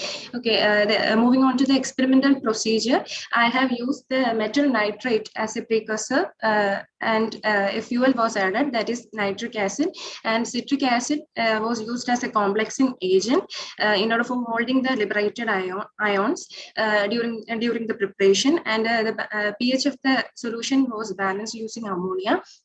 And after mixing, the solution was moved on the combustion chamber and given a little heating, and it auto-ignite, which is shown in the second figure. And after auto-ignition, a spongy material is obtained, and a black powder is obtained from that spongy material, and giving an annealing temperature, we get a white powder. Okay, then given to many characterization techniques. First of all, in order to know more about the structural conformation, I have did the X-ray diffraction analysis, and it was compared with the JCPTS file, and it was well agreement with each other. And from that, I have concluded that it shows hexagonal structure with the P63MC space group. And by Debye-Scherrer formula, I have calculated the crystalline size, and it is obtained at 23 nanometer. the lattice parameters was determined, and it is shown A and B. The interplanar spacing of the plane, the diffraction plane was 0.247 nanometer, and I have determined the crystallinity index. That is how much crystalline is our prepared compound. That's 81.27%, which confirms that our material is nanocrystalline in nature. I have also confirmed the crystalline size using various methods. First of all, it was a Hall-Williams plot. I have plotted Hall-Williams plot analysis, and from there I calculated the crystalline size as 24 nanometer, which matches with that which I obtained from the Debye-Scherrer formula, and the strain is shown there. And modified Scherrer plot was also used to confirm the particle size, and it was also 25 nanometer, which matches with all the crystalline size obtained by Debye-Scherrer formula and Hall-Williams plot. And moving to now to study more about the optical property, I have done UV visible spectroscopy, and it was observed from the figure. It was observed that the sample absorbs heavily at the UV region, and it shows moderate absorption in the visible region. And two absorption shoulders were shown in 241 nanometer and 370 nanometer. The heavy absorption in the UV region actually confirms that this material is more applicable in the fabrication of filters and UV sensors. Okay, I have from Tox plot, I have determined the band gap energy. The material shows both direct and indirect transition. So I have plotted both direct and indirect transition Tox plot in same figure, and it's shown in the right side. And I have obtained the optical band gap energy EG as 2.8 eV for direct transition and 5.7 eV for indirect transition. Then Arbuk energy was determined, and it was 1.53 eV. Moving on to the general conclusion that all the points that I have determined from the study was highlighted. It was zinc oxide was successfully synthesized, and it was confirmed that hexagonal structure was exhibited by this nanocrystalline zinc oxide with the lattice parameter A is equal to 3.22 Armstrong, B is equal to 5.200 Armstrong, and the particle size confirmation was done using WH plot and modified Scherrer method. Crystallinity index also was determined, which confirms the crystallinity of the material. High absorption in the UV region confirmed the application of the material in sensors and filters. The optical band gap energy 2.0 eV for direct transition and 5.7 eV for indirect transition. The optical property make the material more applicable for the fabrication of optoelectronic device. Thank you. Thank you, Manju John. Is there any questions from the audience?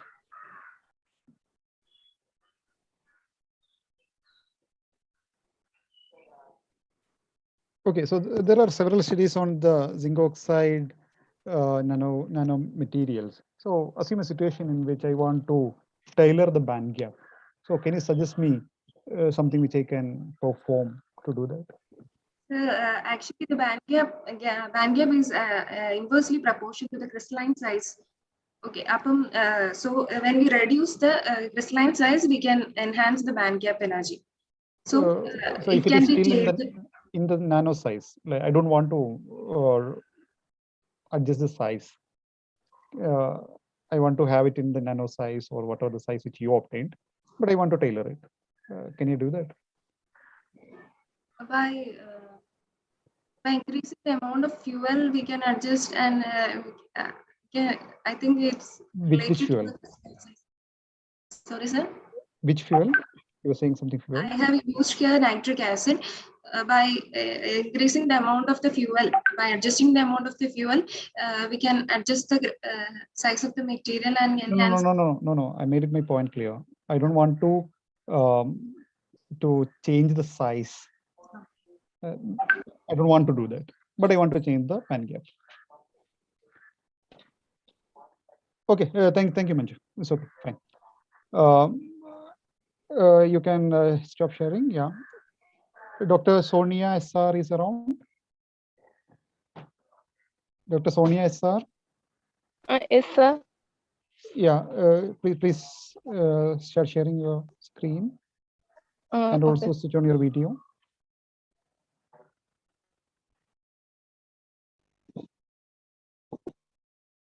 Good morning to all. Today, I am Sonia. Today, I am here to present the topic Natural Radioactivity Assessment of Surface Soil collected from Puva village of Kerala, India.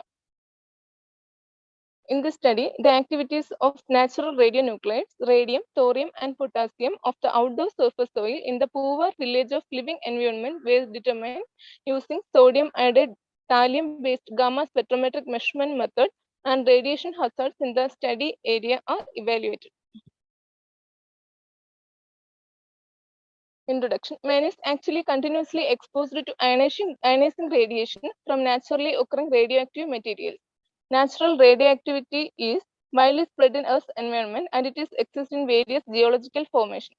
Long-term exposure to radioactivity and inhalation of radionuclides could cause many health problems. Materials and methods. Sample preparation, measurement of natural radioactivity, radium equivalent activity, calculation of absorbed dose rate, external hazard index, internal hazard index, radioactivity level index, and alpha index were studied. Sample preparation. A total of 12 samples of soils are collected from Puva regions of Trivandrum district. These samples were crushed to get fine powder, and moisture content is completely removed by heating at 110 degrees Celsius in an oven. The sample is then passed through a sieve to homogenize it.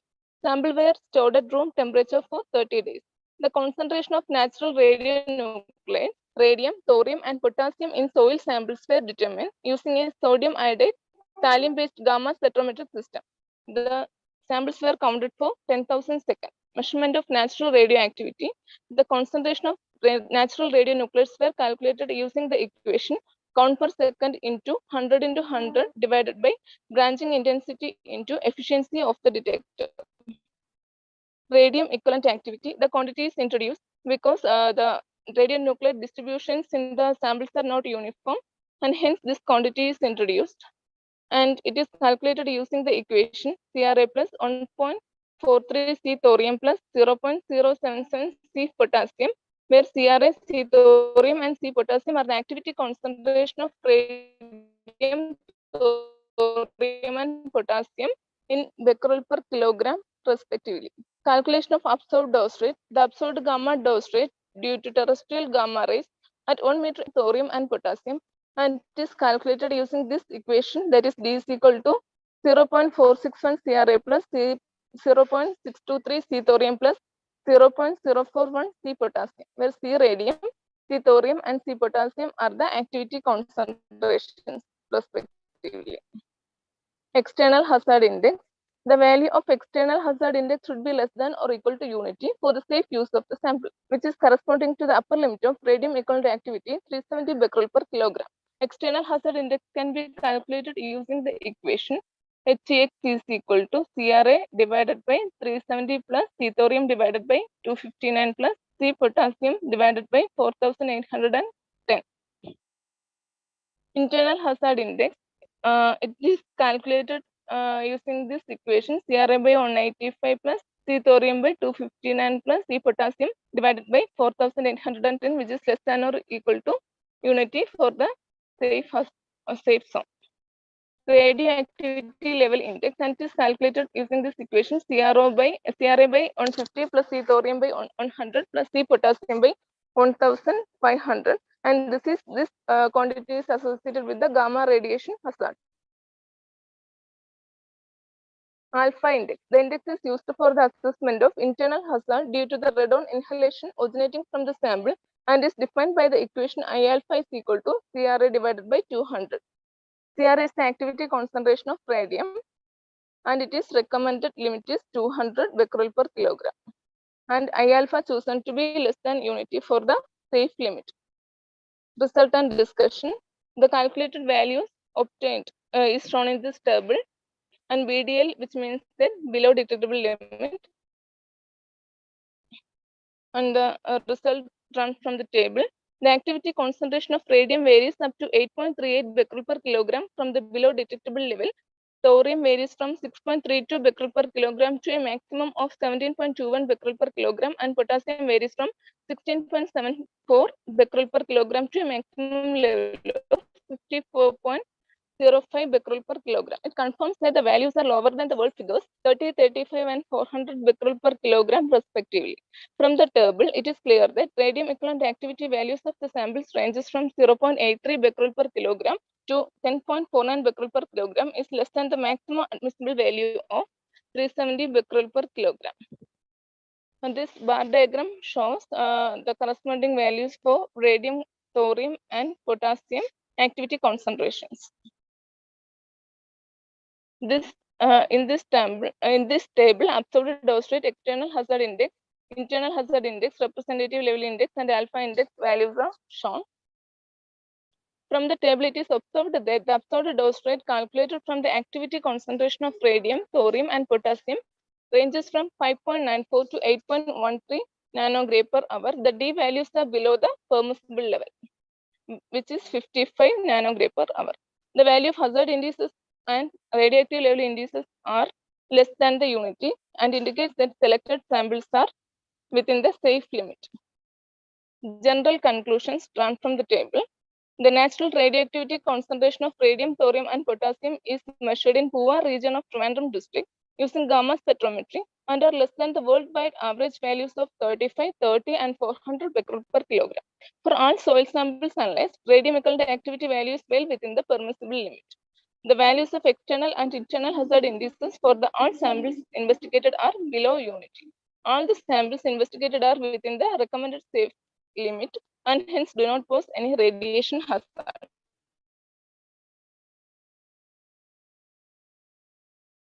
Coming to end. Thank you. Thank you, Sonia. Is there any questions from the audience?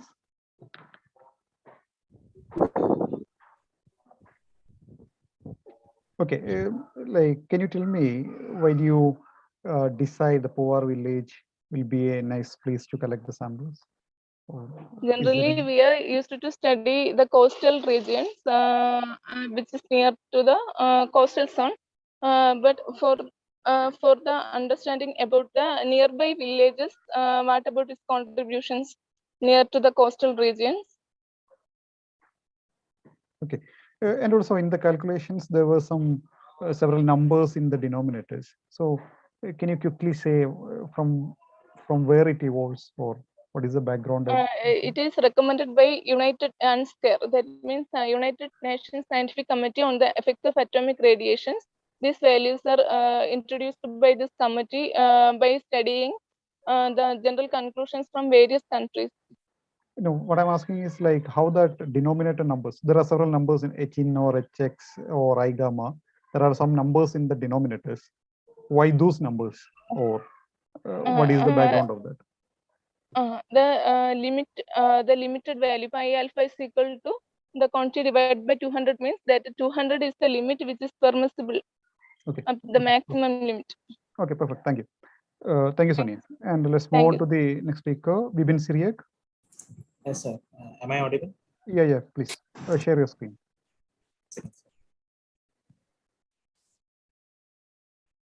So is my screen visible? You can make it full screen. 1 second, sir. Yeah. 1 second. Yeah. Okay. And also you switch on the video. Yeah. Audible? Hello? Hello? Yes, go ahead. Can I start, sir? Yeah, please. Yeah. Okay. Good morning, everyone. Myself, Vipin Syriac. I'm a research scholar from Manipal Institute of Technology, Manipal Academy of Higher Education. I'm here to speak about the topic enhancing the ionic conductivity of PVA bromide polymer electrolyte films by incorporating the silver nanoparticles for the electrochemical device.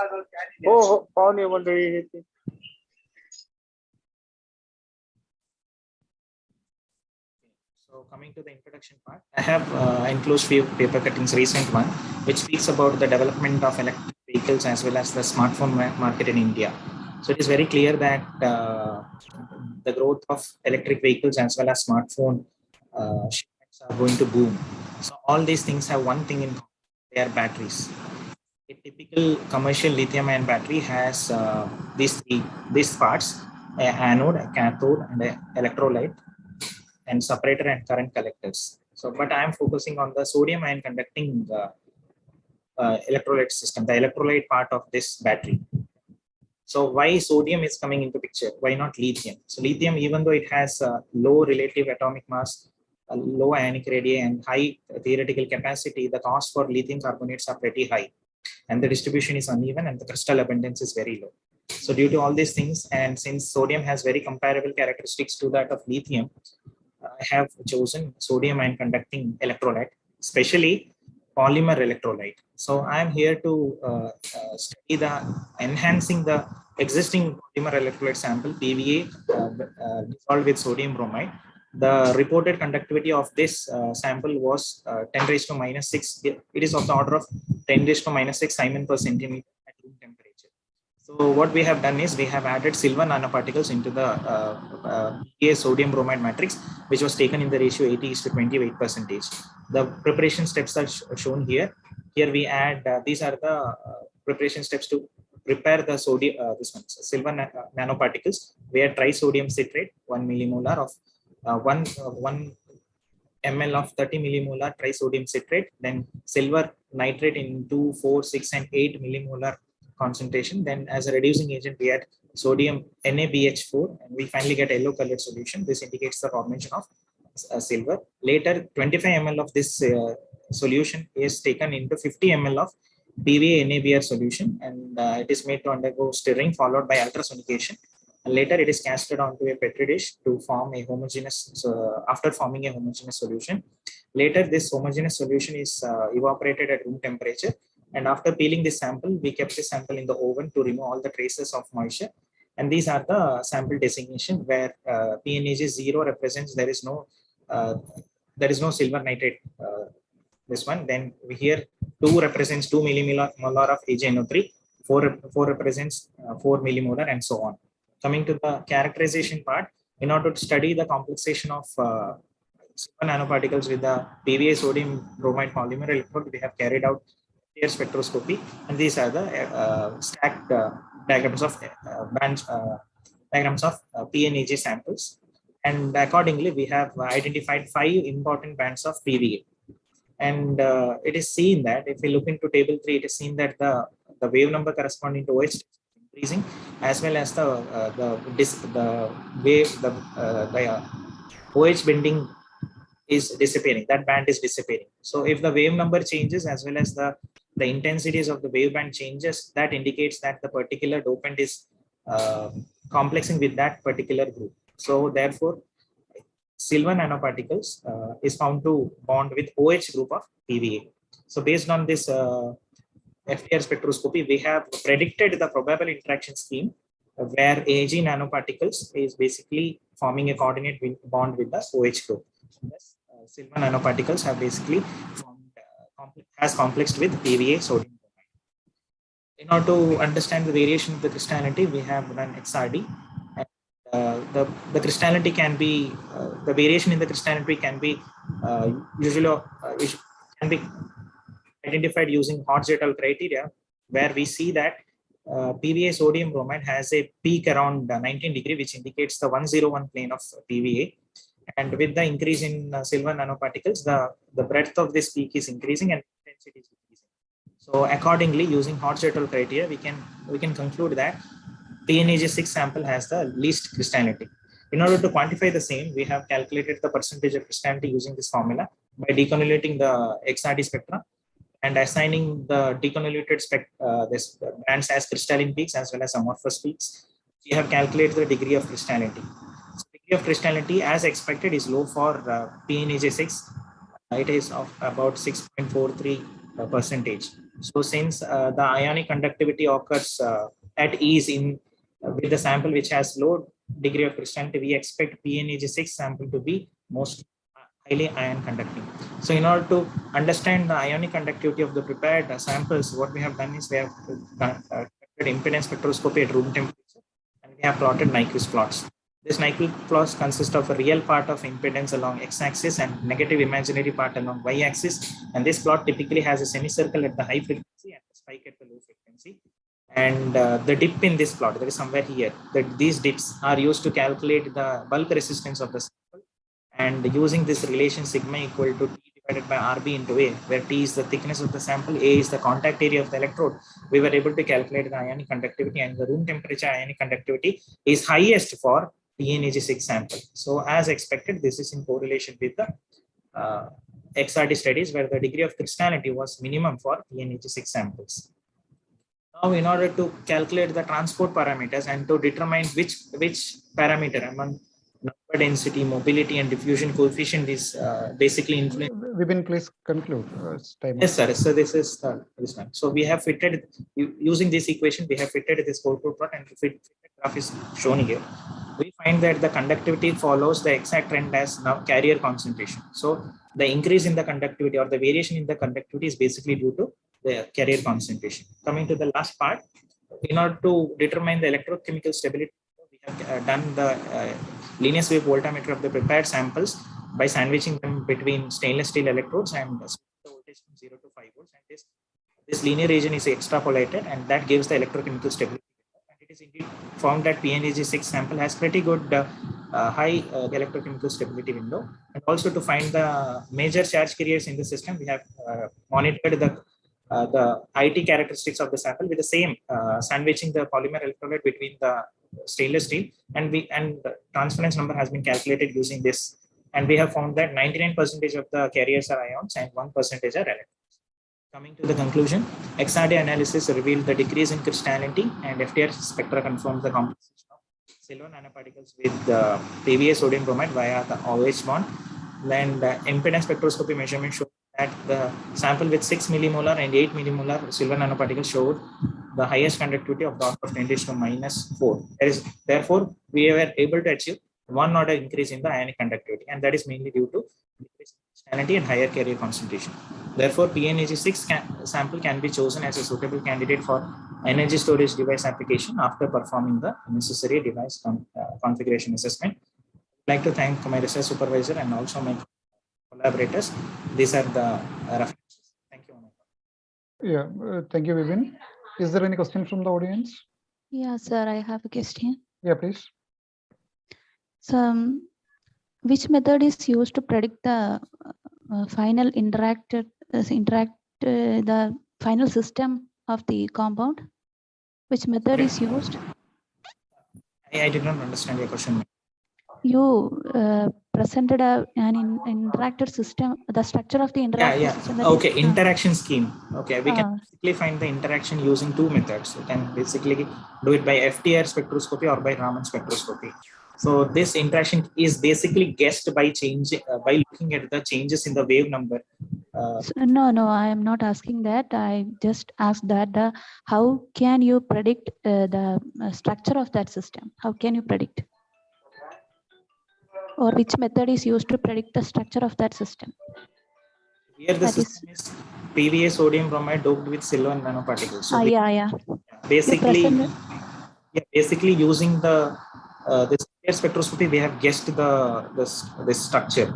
Okay. Already available. PVA is basically a natural biodegradable polymer, and did you use any theoretical method or did you?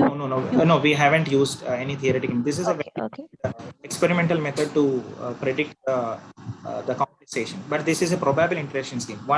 This is not the absolute scheme. This is a probable interaction scheme. Okay, thank you. Okay, thank you, Vipin, for the presentation. Let's move to the next. T. Krishnashree. Vipin, stop sharing. T. Krishnashree is around.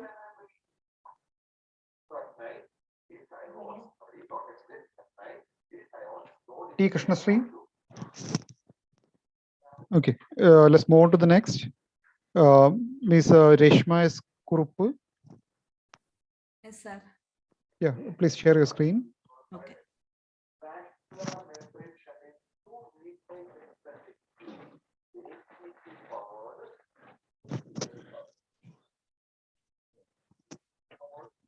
Okay, make it full screen.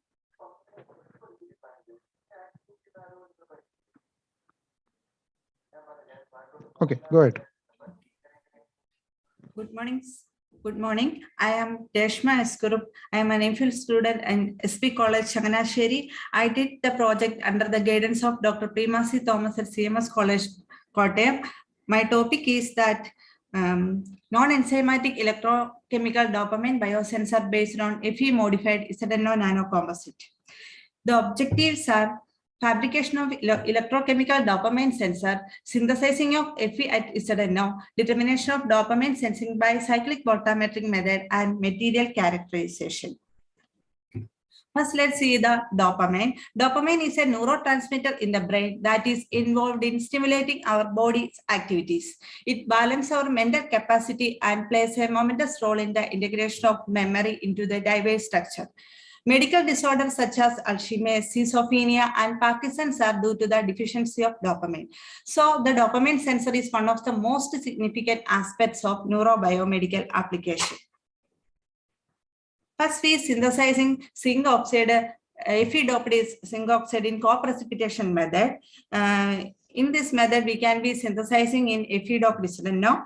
The sensing of the nanoparticles is determined using a method is called cyclic voltammetric method. In this method, we can be applying a voltage. The corresponding current should be measured. It consists of a 3-electrode system, working electrode, counter electrode, and reference electrode. We prepare a working electrode, which is a carbon-based electrode. Through the buffer study, we took PVS and acetate buffer and examined them. We noticed that the highest current on the material coated electrode was the acetate buffer. So we can choose the acetate buffer and tested with pH. We can be selected 3.6 to 5.5 pH range, and we can be see that the highest oxidation peak will be given in 4.5 pH. So we can be choose 4.5 is suitable for our study. Now the study is being conducted through the concentration method to be test whether the material can be sense dopamine. The result is showed that the oxidation current of dopamine at the surface of the modified electrode were increasing with dopamine concentration. Thus, our material has successfully sensed dopamine. In dopamine, when we add 10% of biological reagent like glucose, glucoamine, and creatine and ascorbic acid, this showed that there is no change or interfere through the interference study. Hence, it is highly suitable for the dopamine sensing. Accordingly, through this cyclic voltammetric method, we confirm that our material can be sense dopamine. Next, let's check the Fe-doped nanoparticles characterization analysis. The figure shows the XRD pattern of Fe-doped ZNO nanocomposite. All the diffraction pictures indicates the hexagonal versatile structure. It is determined using in a JCPDS card. The baseline shift is observed in 34 to 36 degree interval. It is indicating the ion content, and the crystalline size is using in Sherrod formula, and we can be determine the size is 19.80 nanometer. The figure shows the FTIR spectrum of the synthesizing Fe-doped ZNO nanocomposite. The 509.57 is corresponding to the zinc oxide stretching. From the FTIR point of view, we conclude the proper incorporation of iron in the position of zinc. The surface morphology of Fe-doped ZNO were analyzed in SEM analysis. The figure shows the surface view of Fe-doped ZNO nanoparticles. The IDAC spectrum of Fe-doped ZNO can be clearly noticed the presence of peak associated with Fe, which confirm its presence. The conclusion is that we can be preparing Fe-doped ZNO in single co-precipitation method, and it can be sense dopamine, and the particle size can be determined using XRD, and the morphological and characterization analysis using in FTIR and SEM. Thank you. Okay, thank you, Krishnasri. Is there any questions from the audience? Good morning, sir. Yeah, please. I am Dr. Alagunambi Ramasubbu from Coimbatore.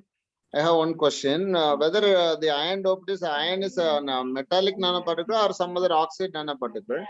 I want to know from the candidate. Iron is metallic particles. We choose doping in iron because the conductivity and surface area should be increases. We can be doping in zinc oxide. Okay, thank you. Very nice. But how do you say that the iron? How did he make the iron within that below 20 nanometer, number one? And then what is the oxidation potential of iron? Redox potential of iron, because you have done cyclic voltammetry now. Yes. Yeah, you have shown some 2 or 3 cyclic voltammogram. Yeah. So what's the redox potential of iron? Metallic iron. Are you physics people or chemistry person? I am physics student. Oh, I see. Okay. Actually, the cyclic dopamine is very good, but okay. The cyclic voltammogram represents only the redox behavior of iron only. It's not related to this one, and that too in acidic condition around pH 3 to 4 or 5 or something like that.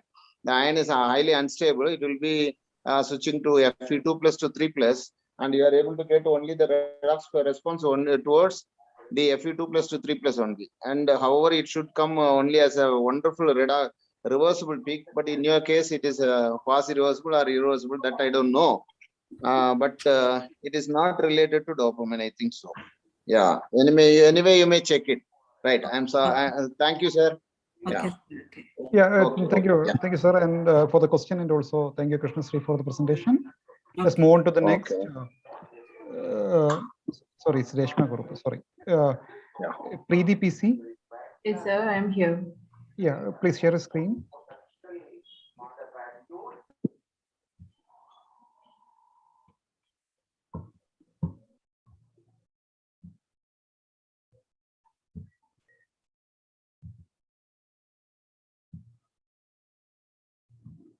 Sir, is it visible? Yes, it is visible. You can make it full screen. Slideshow. Shall I start, sir? Yeah, please go ahead. Myself, Preeti PC, doing PhD under the guidance of Dr. Rashmi Raghunandan at MG College, Trivandrum. The title of my presentation is Oxide-Acetic Acid Functionalized Polymorph of Barium, an effective sensor for the detection of dichromate ion in aqueous medium. We know coordination polymers or metal organic framework are a wide variety of molecules comprising of both organic and inorganic moieties. These are formed by the coordination of ligand to metal centers. By repeating these coordination entities, we will get one-dimensional, two-dimensional, or three-dimensional coordination polymers or metal organic framework. The current scenario shows the wide application of these coordination polymers or metal organic framework. Their applications includes catalysis for gas adsorption and storage, optoelectronic device applications, chemical sensing and pollutant removal, proton conduction, drug delivery, etc. Our area of interest is also in these type of molecules. We are generally focusing on metal carboxylates. For the preparation of metal carboxylates, we selected oxide-acetic acid. It is a symmetric aliphatic dicarboxylic acid soluble in water. Is selected as our ligand, and due to the good reactivity and wide application, we selected barium as our metal. These type of molecules shows good dielectric properties, luminescent active, photocatalyst, and proton conduction. We synthesized this diglycolic acid functionalized barium through gel diffusion technique. This is one of the simplest method carried out at room temperature for the development of good quality crystals. We got a single crystal of barium including diglycolic acid. The optimum condition for the generation of good quality crystals of diglycolic acid or oxide-acetic acid functionalized barium includes the gel density 1.04, the concentration of ligand to metal ratio 2:1, and the optimum pH is obtained was 6.5. Elemental analysis shows that the experimental calculation of the percentage composition of carbon and hydrogen shows a good agreement with the theoretical calculation. Based on this data, we derived an hypothetical molecular formula for our ground crystal. It is confirmed by single crystal X-ray diffraction studies. The empirical formula obtained from the single crystal X-ray diffraction study is C4H6O6Ba, which is in good agreement with the elemental analysis. That is, the elemental analysis derived, the molecular formula derived from the elemental analysis is in good agreement with the single crystal X-ray diffraction data. The crystal system was found to be orthorhombic system with the space group PNMA. The unit cell dimensions are given in the table. In order to identify the functional group and the coordination mode, we studied the FTIR spectral studies of both the ligand and the crystal. There are several shift occurs in the ligand and the crystal peaks. A broad peak at 3,300 centimeter inverse corresponds to the OH stretching frequency of water, which is present in the crystal molecule alone. That means the crystal contains water moiety. The COOH stretching frequencies are also, there is a shift occurs due to the fact that the coordination of the ligand to the metal occurs after deprotonation. Metal oxygen bond confirms the coordination of ligand to the metal. UV visible spectral studies were also carried out. The ligand shows a absorption maximum at 282 nanometer and that of crystal shows at 313 nanometer. That indicating the N to pi star transition. The tau plot also drawn based on this UV visible data. From the tau plot, it is clear that the band gap energy of the ligand and the crystal is found to be 5.01 and 5.51 electron-volt respectively. The high band gap energy indicating the poor semiconducting nature of the molecule. In order to identify the thermal stability, TG-DTG analysis were carried out. The thermogram gives an idea about the percentage decomposition of the molecule at a different temperature. The thermogram shows that the molecule undergoes a three-stage decomposition, starts at 109 degree and ends at 487.7 degree. After the complete dissociation, we got a residue of barium carbonate, which is good agreement with the theoretical and the experimental calculations. Photoluminescence studies were carried out. In the case of the ligand, it shows an emission maximum at 365.6 nanometer and that of ligand at crystal at 371.6 nanometer. This may be due to N to pi star transition and the interligand fluorescence. There is a shift of wavelength occurs during coordination, that is due to the ligand to metal coordination and the related structural characteristics. Based on these photoluminescence studies, our material is used for the sensing purposes. The sensing of dichromate anion in aqueous medium were studied. The method is followed is like this. The sensing results shows that the material follows a turn-off mechanism. That means the intensity of the dichromate solution decreases when the concentration increases. That means the quenching efficiency increases when the concentration increases. SV plot, that is Sternwolver plot, was drawn from this data. It is obtained that the KSV value obtained is 6.3 into 10 raised to 7 per micromolar concentration. That is a very good, very high value when compared with the other molecules which act as a sensors. It is obtained from literature. LOD is also, try to conclude. Okay, so LOD value is obtained as 0.0108. Conclusion: we synthesize single crystals of diglycolic acid functionalized barium through gel diffusion technique. Several spectral analyses were carried out to characterize the molecule. From the photoluminescence spectra, it is clear that it can be used as a selective sensing for the dichromate ions in aqueous medium. Thank you, sir. Thank you, Pradeep. Is there any questions from the audience?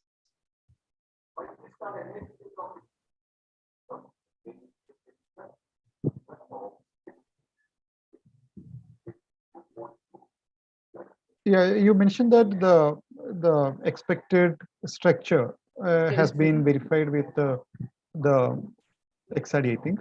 Single crystal X-ray diffraction studies. So how do you confirm it, or in a layman point of view? It's like the proposed structure and the result. How does it match in the? How can you? Sir, from elemental analysis, we will get only a hypothetical molecular formula that is only gives the CH percentage composition of carbon and hydrogen. After we got a single crystal through this gel diffusion technique, that single crystal is isolated from the gel and sent it for single crystal X-ray diffraction studies. From that data, we will get the coordination number, the coordination environment, packing, etc. from that single crystal data. From that, we can confirm the geometry of the molecule also. Okay, thank you. Thank you, sir. Yeah. Let's move on to the next. Jitu Susan Jacob. Yes, sir, I am here. Yeah, please start sharing your screen.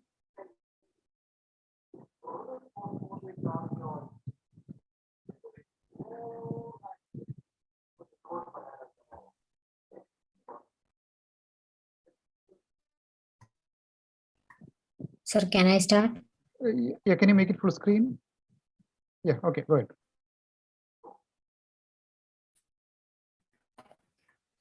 I am Susan Jacob, MPhil student from SP Combination. My studies on polymer nanofibers, with graphene. The study was guided by Dr. Sajeev US, Government College, Kottayam. This is my outline of my presentation: introduction, synthesis of nanofiber using electrospinning, structure and morphological studies of PANI PBA with graphene, characterization technique, SEM, UV and TGA, result analysis and conclusion. PANI is a type of conducting polymer. It is available in 3 oxidative states, that is leucoemeraldine, emeraldine and pernigranulin. These are some properties of PANI. Emerald base is half oxidized, non-conducting state, and was in this chemical.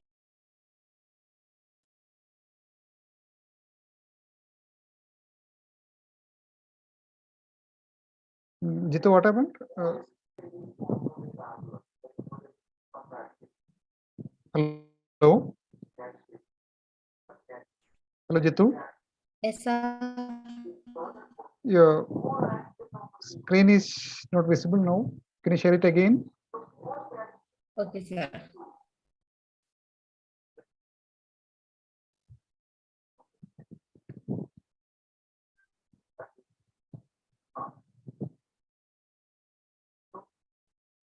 Sir, is it okay? It's coming, not yet. Yeah, it's okay. Perfect. Go ahead. The non-conducting emerald base can be converted to emerald salt by adding dopant. Here I use dopant as graphene.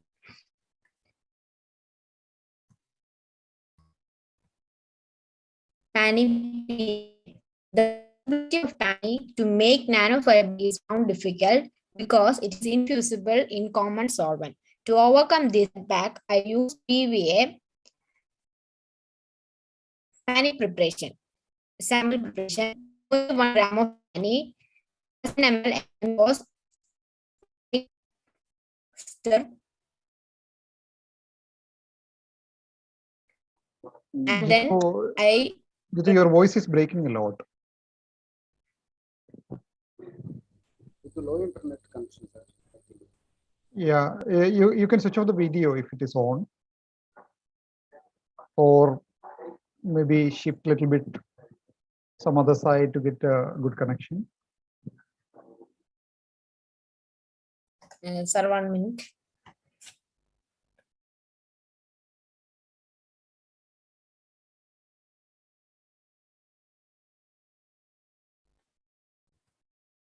Sir, is it okay?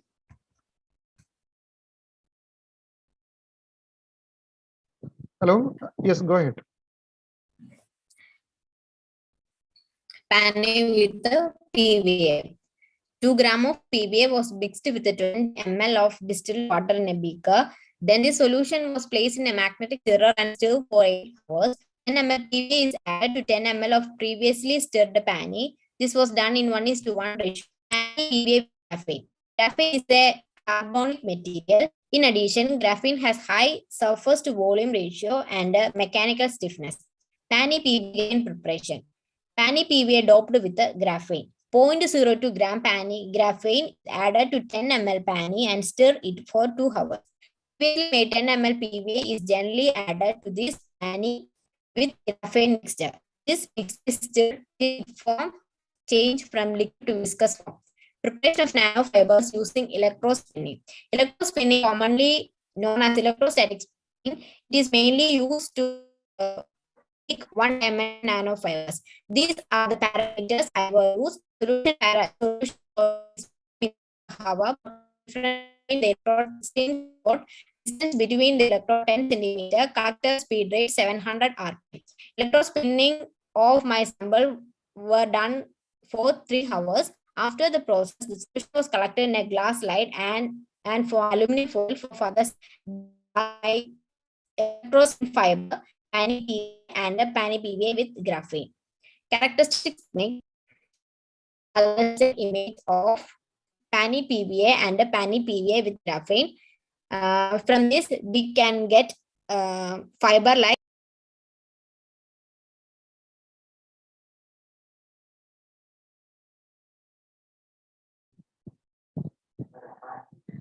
Jitu, are you around?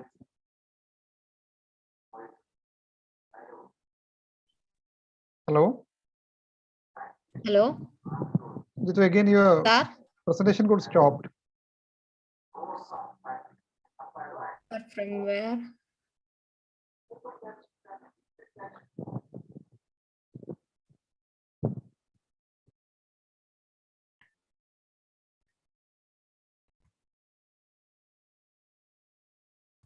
Sir, can I start? Okay. Yeah, please go ahead. Go ahead. And try to conclude as early as possible. From this, I can, from the histogram, I can conclude that the fiber diameter of PANI PVA is increased and PANI PVA fiber was decreased. And from the band gap using top load, I concluded that the band gap of PANI PVA is decreased. And from UV absorption spectroscopy transition absorption at approximately to the 320 nanometer and quinoid absorption at 630 nanometer. Upon doping, the quinoid transition disappear and a new absorption occur above 795 nanometer in addition to the absorption around 320 to 360 nanometer. The peak is gradually decreased into the higher wavelength, which is denoted the free carriers and characteristics of conducting polymer with increase in conductivity. When comparing to the figure 1, it is clear that the band gap of PPG is reduced at the rate of 2.01. TG analysis: in the first step, the initial weight loss is between 100 and 210 degrees Celsius, and it is caused by the moisture-free acid and unreacted monomer, which are used as solvent. The onset of the thermal degradation of PPG is 225 degrees Celsius is higher than the PP at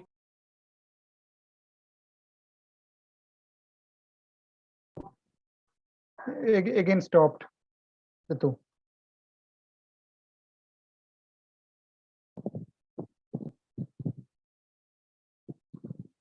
Jitu, are you around? Yes, sir. Yeah. Quickly share the screen and go to the conclusion directly. Final slide. This is my conclusion. Histogram in figure 9A and 9A provide the information about the size variation of PPG and PP. The average fiber diameter of PANI and PPG nanofiber obtained around 0.05 μm and 0.061 μm. The histogram of PPG nanofiber attained from the figure diameter was increased with graphene addition. However, the same that irregular shape beads formation. This may be due to either the electrospinning fiber had some elasticity before their solvent evaporation, the very small amount of graphene added to PANI PVA dispersion. Upon doping, the quinoid transition disappeared and 2 new absorption occur in addition to the absorption band around 326. In top load analysis, the band gap of PPG is reduced compared to PP. This shows the conductivity is increased in PPG, and the TJ result indicate that the thermal stability of PPG. Thank you, sir. Okay, thank you, Jitu. Due to lack of time, let's move on to the next speaker, Smida M.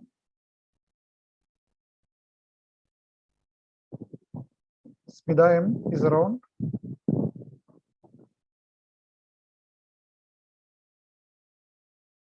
Smida M. Okay, I hope she is not here. Jisha George. Yes, sir. Okay, sir. Yeah, please share your screen.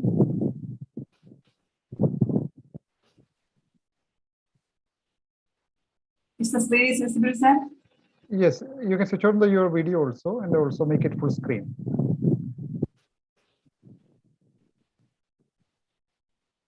Slideshow mode. Can I start, sir? It's not yet slideshow. You can make it full screen or slideshow or whatever.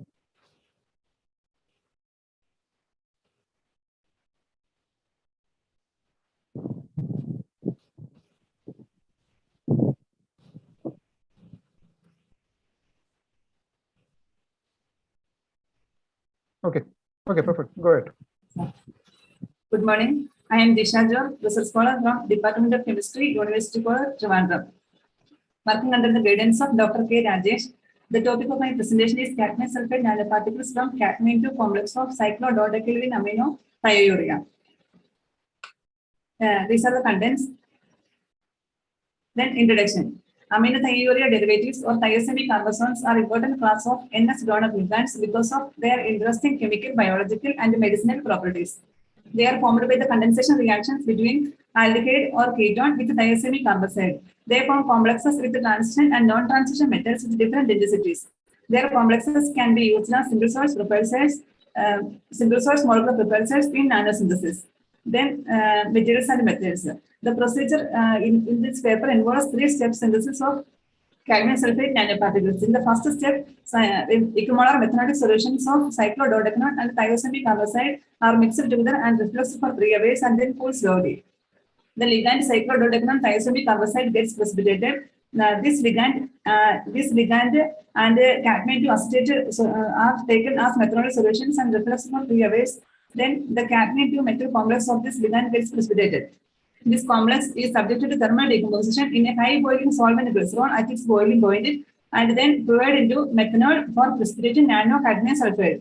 Then synthesized cadmium sulfate nanoparticles are washed several times using methanol and separated by centrifugation and then dried. Then recrystallization of the synthesized cadmium sulfate nanoparticle as a very dilute recrystallization of the cyclododecanone thiazide carboxyl synthesized as a very dilute methanol solution obtained. The single crystals of cyclododecanone thiazide carboxyls are obtained. In results and discussion. This proto-NMR spectrum and it is the mass spectrum. Both these spectra give the peaks expected for cyclododecanone thiazide carboxyl. Then single crystal X-ray diffraction studies of the ligand. These are the numbering scheme and crystal structure. The compound is seen to be precipitated in trigonal crystal system with P1 space group, and these are the cell parameters. And the Z is equal to 2. From the crystal data, it is clear that the 12-membered microcyclic ring structure shows close resemblance to the most stable conformation for a 12-membered aliphatic cyclic ketone, which is a square configuration of heavy atom framework giving containing 3 carbon-carbon bonds per each side. And these are the bond lengths. The bond lengths gives a clear indication that there is an extensive electron delocalization along the thiazide carboxyl moiety, and there is 3 hydrogen bonds are seen in the crystal structure. It is the unit cell diagram for the crystal that constitutes two molecules for each unit cell, and this figure constitutes the hydrogen bonds and the packing of molecules in the crystal structure. Then IR spectrum of cyclododecanone thiazide carboxyl and its cadmium 2 complex. There is from the figure it is that there is no much difference in the peaks corresponds to NH2 and NH peaks, but there is an increase in the vibration frequencies of C double bond N and NN bonds, indicating there is the bond strength is increased by the complex formation, and there is a decrease in intensity and also the vibration frequency of C double bond is bonded. Thus indicates there is the ligand acts as a bidentate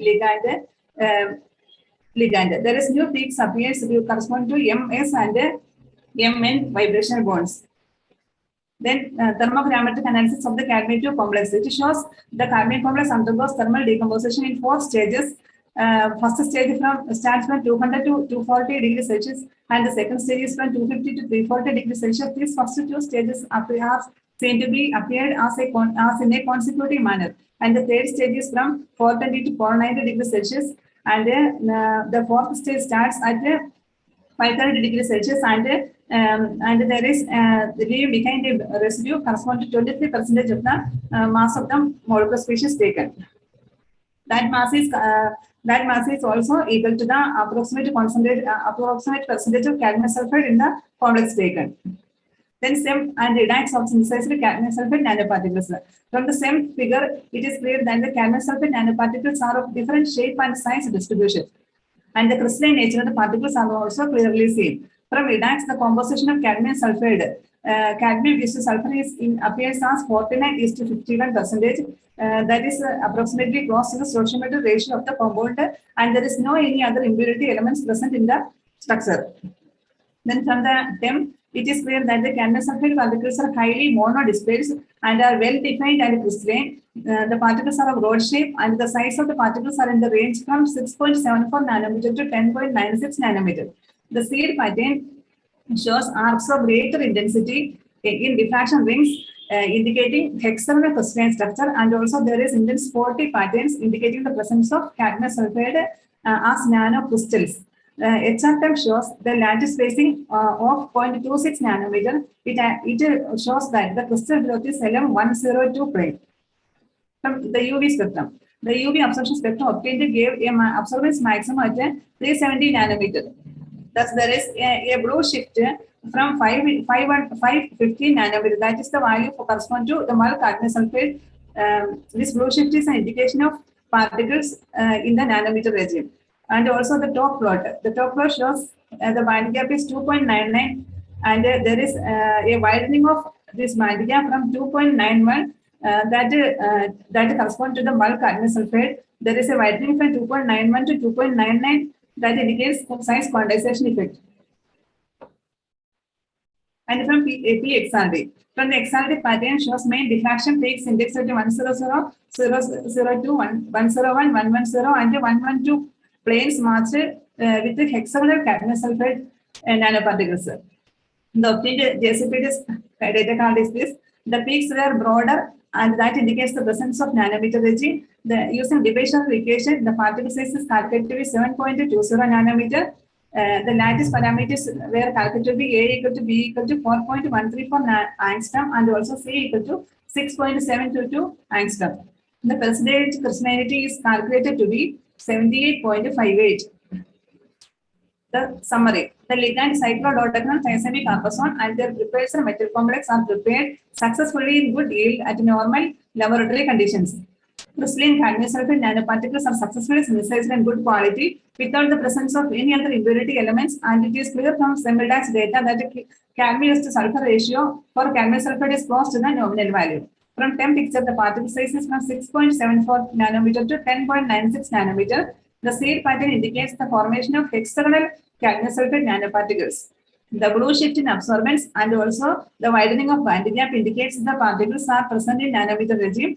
The XRD pattern indicates the formation of hexagonal cadmium sulfide nanoparticles with a 78.58% crystallinity. These are the reference. And acknowledgement, I extend my gratitude to Dr. K. Rajesh, Research Grade, Department of Chemistry, University of Trivandrum. I gratefully acknowledge the financial support of University of Kerala, and I thank the authorities of SAFE, IIT Madras, and also NS Trivandrum for providing instrumental facilities. Thank you. Thank you, Jisha George. Is there any question from the audience? Sir, good afternoon. Yeah, please go ahead. It seems a very nice work, but however, what's the need for going from the metal to some precursor like a coordination complex and then decomposition into CDS? What is the need for that? She is claiming that there is no possibility for any impurities, very high crystallinity and purity. But there are several possibilities that there would be some other inorganic coordination complex. What is the possibility for exclusion of such things? Yeah. Sir, thiazide carbazone. This method is to synthesize cadmium sulfide at normal laboratory conditions. Okay. Yeah, it's a hydrothermal condition. It's a Sol-Gel method or something like that. Simple hydrothermal method, isn't it? And also a low-cost synthesis method. Okay, right. But you use so the complicated ligands as a coordination thing, and then you have gone for decomposition. Am I right? The complex is readily formed, sir. The complex is Readily formed by reflection. But when you decompose, how do you exclude that? Do you have any other TGDTA profile to show that everything had decomposed? Only you are able to get the CDS as a char residue. TGDTA or DSC, yeah. No, any other materials are used. Only the precursor metal complex is taken and it is decomposed in the glycerol. Okay, but how do you feel that it will be completely decomposed and you will get only exclusively CDS? That XRD is there, it shows the hexagonal you are claiming, but it is okay. There are several JCPDS data which claims that even very little amount, 1% or 2% impurity is there, it will show its own characteristic signature, XRD signature. Okay, but when you decompose, you have to go for at least a TGDTA, thermogravimetric analysis, a differential thermal analysis, so that you will, the weight loss, from that you can conclude that the cadmium to sulfur ratio is almost close to normal value. But what is the close to normal value? In a summary, you claimed that it is almost close to normal value. But I don't think so. Yeah. Anyway, you may check it. You can try with the TGDT also. Okay, I don't want to take much time, sir. Okay, anyway, thank you. Yeah. Yeah. Thank you, sir. Thank you for the question. Yeah. Yeah.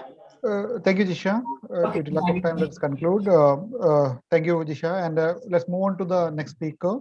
Anusha is around. Am I audible, sir? Yeah. Please share your screen. Yeah, sir. And switch on your video also. Yeah, sure.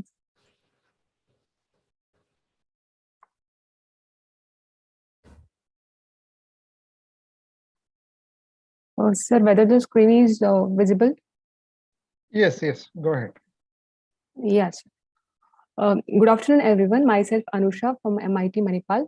I'm working under the guidance of Dr. Poonesh B.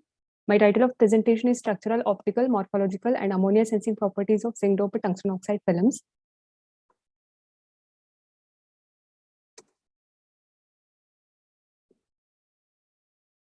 One second.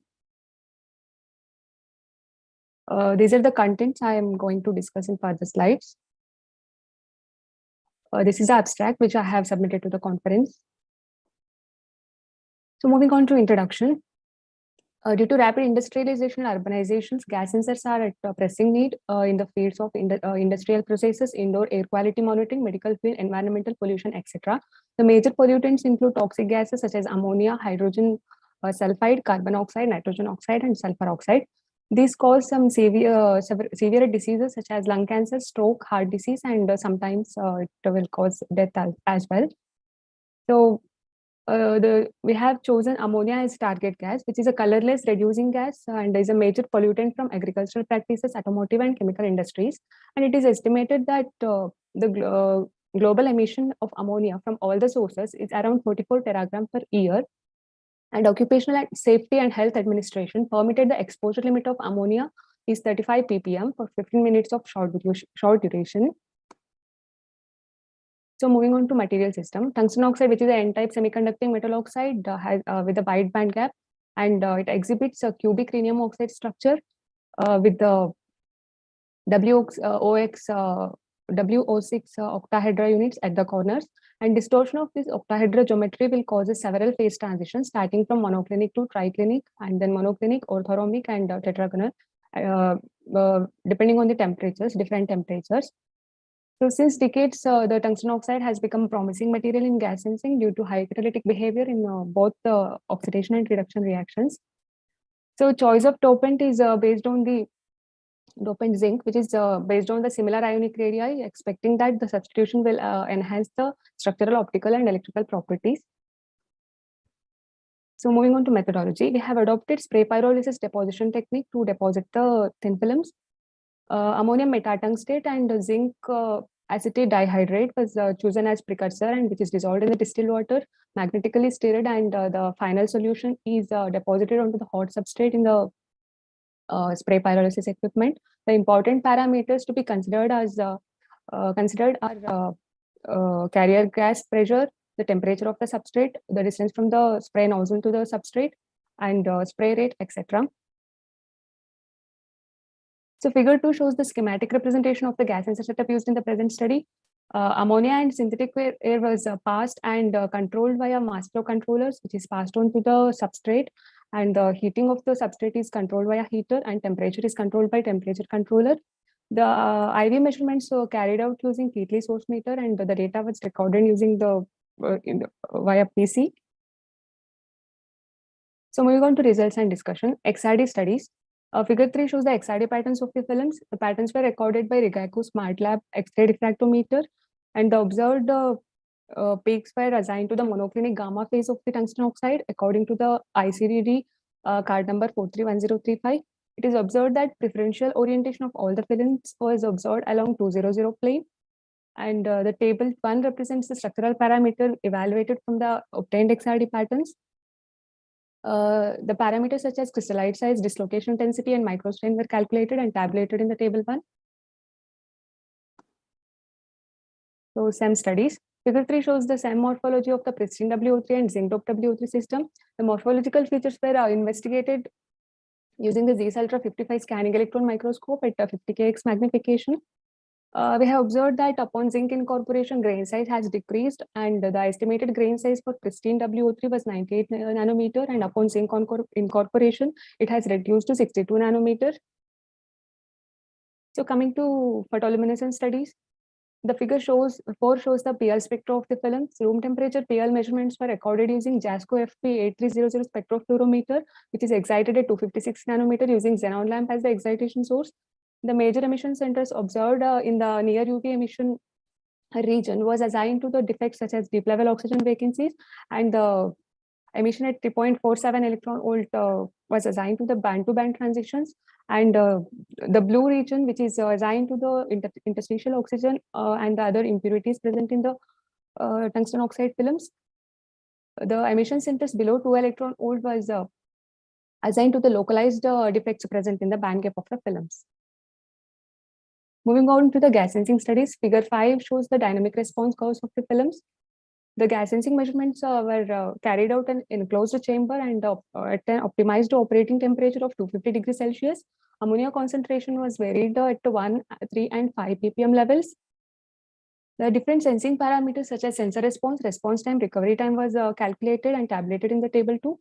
Sensor response is defined as the ratio of the sensor in the air that to the target gas, and response time or recovery time as the 90% resistance change when the sensor is kept in air and ammonia respectively.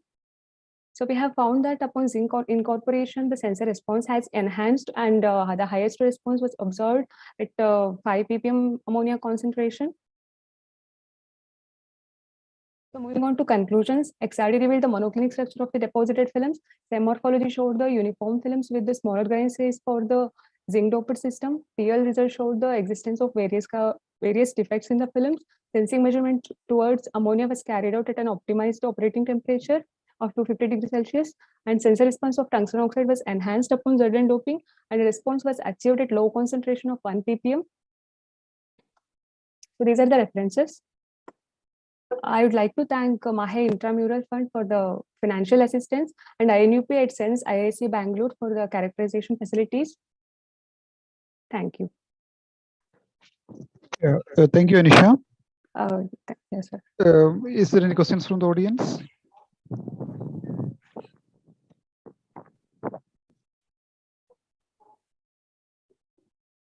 So when you add with the ZN, there is an increase in the PA intensity. So there is only the expected shift, or how do you see that?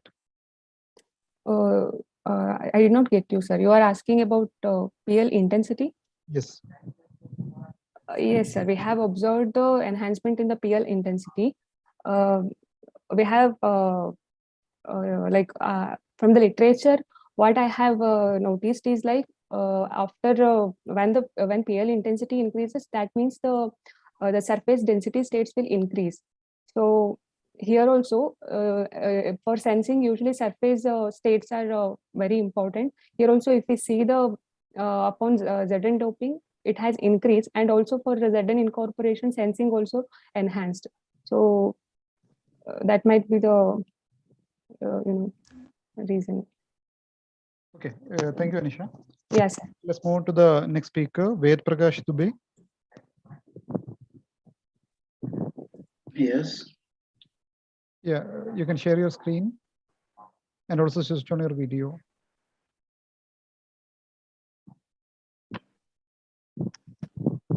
Make it see full my screen. slides? Yes, yes, make it full screen. Okay.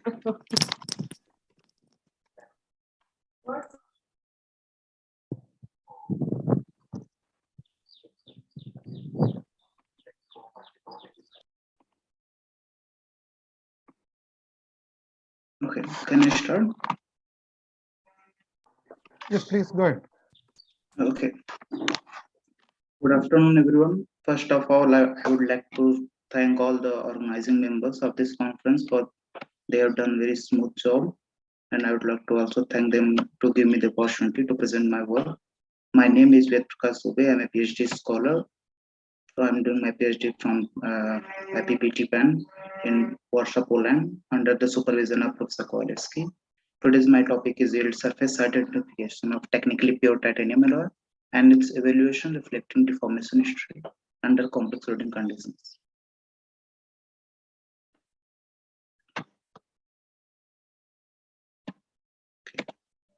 Sorry.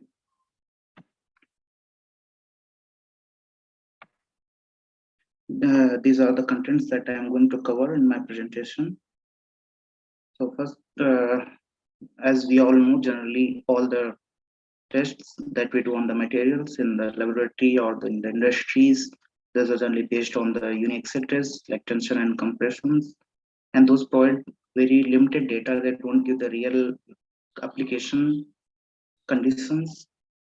And also the strength of the material, they're talking about yield point or ultimate point for the ductile brittle material. They are very sensitive towards how this plastic deformation, this flow of stress at the plastic, how it started and how this microstructure is evolving with the subsequent process. And also the material behavior, it changes with different kind of loading. For the same material, if we are loading with proportional or we are loading cyclic or non-proportional, so it changes its behavior from softening to hardening that we have known from the literature.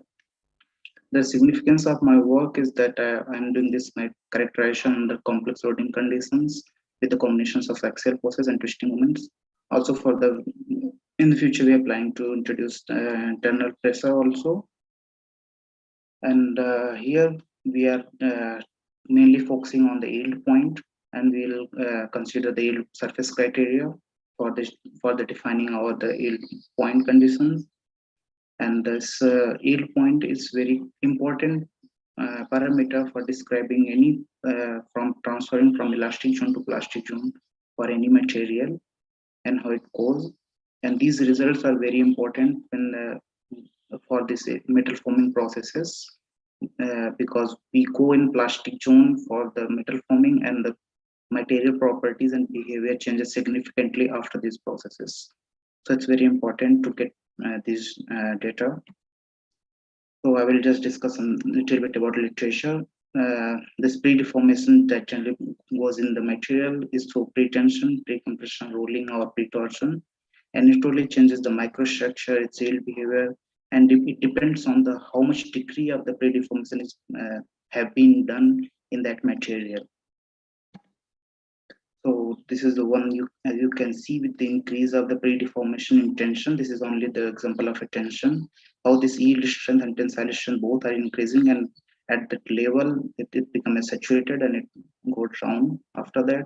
And the same you can see here for the compressive also. For the compressive, if you're giving the compressive curve, you see. So here also the strength is increasing for the material under this pre-deformation conditions, and also its fatigue value is also improved these conditions. for this magnesium alloy. And also, if you're giving some pre-torsion with some degree of 36, 72, or 144 degree pre-torsion in the material, its properties improve with significant amount for this tensile and for this compressive as well. And also, here is the pre-compression properties. If you're giving the compression, and also when I'm checking this compressive property, it's increasing, as well as its ultimate compressive property strength is also increasing with the increase of the pre-compression. And here in tension, we can see that after the compression, the tensile properties are decreasing with this compression for this magnesium alloy. My research work is comprises in two parts, experimentally and analytically, that I will explain further. I will show my experimental procedure. Forget this universal or general tensile curve to get the properties of the material so that we can modify our procedure. I use this extensometer to get the unique test done. And for the complex loading conditions, I'm using this strain gauges on the outer surface of the material. This is magnified view, as you can see here. You can see the middle. Here we are attaching for this controlling the tensile strain, for the side for the shear strain, and also for the hook strain. So we are controlling the whole cycle in the strain field only using these strain gases. For the complex loading, here's this MTS 858 we are using for this our tests. And for analytical procedure is for identifying the yield surface. I'm using this offset method. There are many methods to get the yield point of any material. I'm using the offset method. And to get the whole yield surface, we are going to in 17 different directions in the strain field conditions. We'll load in one direction, then unload. And loading will be strain controlled, and unloading will be force and torque control till 0 values. And we are not exceeding in more plastic zone so that the material don't get any plastic predeformation while obtaining the yield surface. As generally all the materials that manufacture, they are not the isotropic, so we cannot use the Tresca or one misses isotropic field conditions to draw for yield surface. So I'm using the one misses anisotropic conditions that are modified by exigence. Prakash, can you conclude? Yes, time is already. Okay. So these are equations that we'll use for this ellipse, and I will go on results. This is the standard Unixel test results for this titanium. And here is you can see the loading under the complex conditions. This is for the only tension condition. Here, when we go on the strain amplitude of torsion 0.4% only, and for the next further amplitude, it doesn't reach till 1% that are desired for us. And we've done the same test at 1 Hertz. So again, we got only 0.4% strain amplitude. So this is that I showed the process that I'm following the path for our yield surface. And this is the initial yield that we got. And you can see this is the hues anisotropy present here. That the center is not lying at 0, 0. Also, the whole yield surface is shifted towards the compressive zone. Compression not as also you can see from the values. The ratio of the major and minor ellipses is 1.58, but for the isotropy it should be 1.74. So as we can know, this anisotropy maybe came from the different manufacturing or the specimen preparation. And if you compare the how yield surface is changing when we have gave the only the 1% axial, so this yield is shifting towards the tensile curve. So we can tensile zone. So we can say there is a hardening, but as we can see in the opposite direction, there is also softening in the material. There is not much changes towards the shear direction, but it's shifted towards the tensile zone. Also, for this, when we have complex loading condition with the axial as well as torsional, we have get this reduction in shear as well as the compression, but still there's an increase in the tensile curve. So it's a hardening as well as softening, as you can see. Here is when increased or higher frequency for the torsional value, we got more softened yield surface in comparison to all the previous one. So from this, we can conclude that the simultaneous loading gives us a real stress conditions that we get in our most engineering applications. Also, this gives the initial texture of the material. Also, we can get the where the anisotropy came in the material and how it will behave after different processes. And this different strain ranges, the material getting softened in one direction, and in other direction it is getting hardened. So we have to get more data so that we can give some uniform theory about this. And I would like to thank all my lab members and the IPPT for funding my project. And thank you for listening me out. And if you have any question, please let me know. Yeah, floor is open for discussion. Is there any questions to Ved Prakash?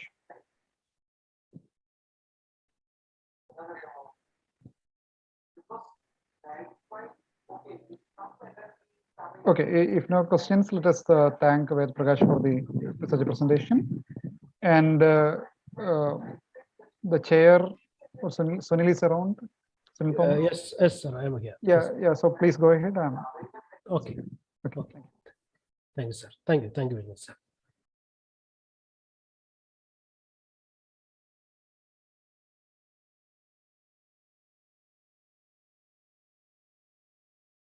Sorry. Okay. Our next speaker is Miss Aishwarya Mohan, paper ID sub 140. The paper title is Aligned Network of Silver Nanowires of Cell Substrates. Is Aishwarya there?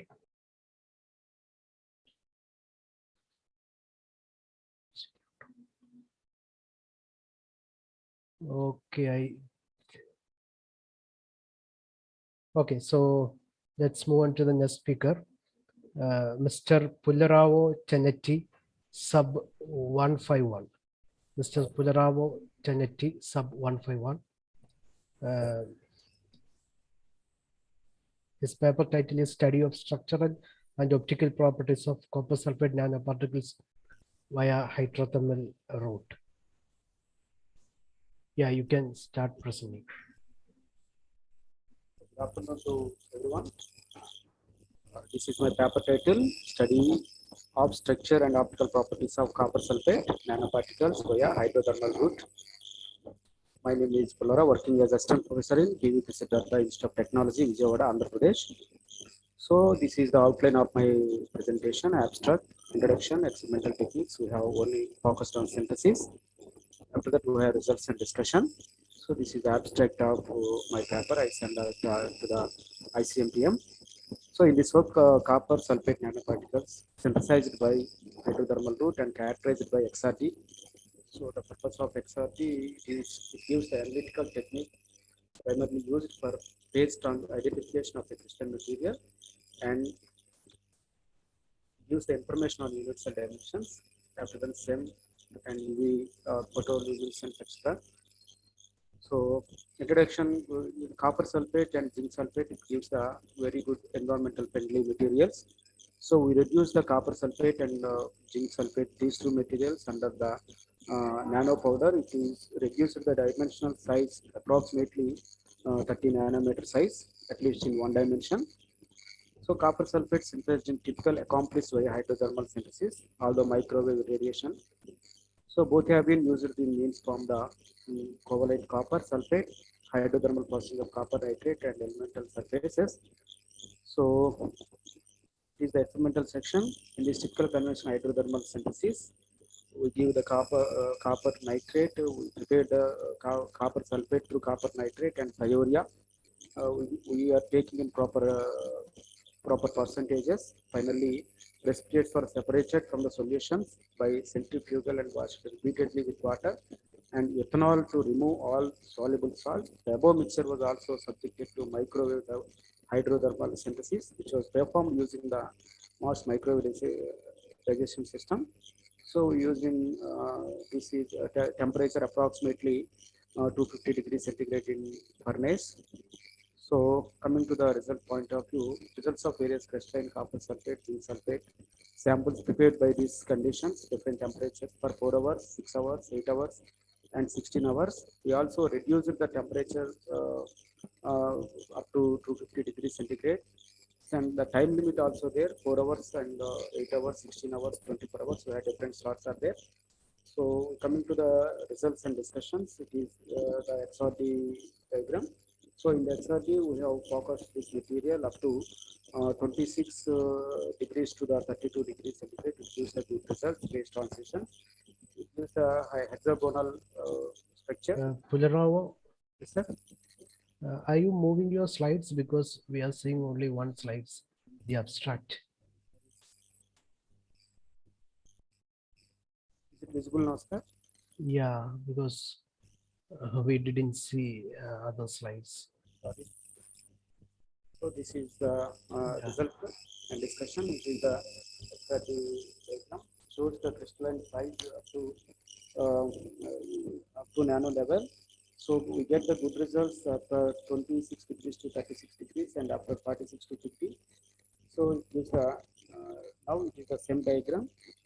So it is arrangement of atom in the sample, surface topology and composition of the sample. So it is the hexagonal and varying the size structure between trigonal and tetragonal also. We have the band gap is approximately 2.5 electron volts. So it is the optical absorption range 350 nanometers to 800 nanometers. So, thank you, sir.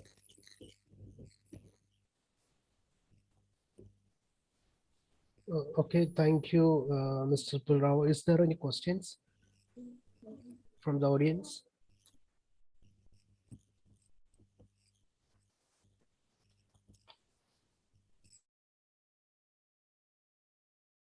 Okay, this talk is open for discussion. If you have any questions, please open your mic and ask.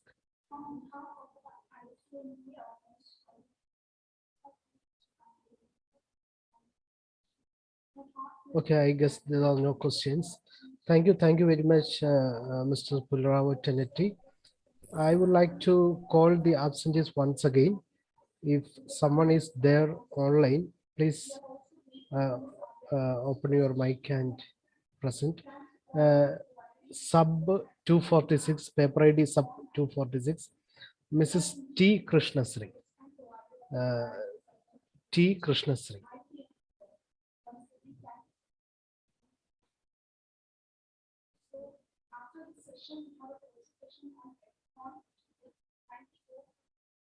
T. Krishnasri, I guess actually your Krishnasri, your audio is not working. You are not audible. Can you unmute your mic?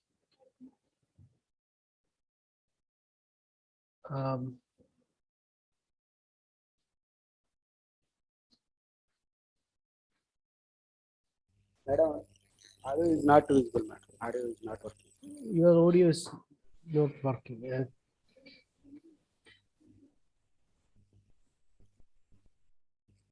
No, madam. Audio is not working.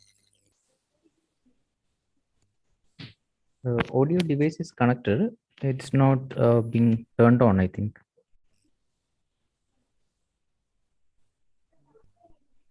No, madam, it's not working.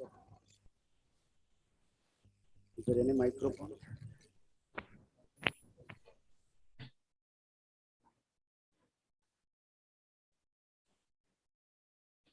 Yeah, we can see your slides, but we can't hear.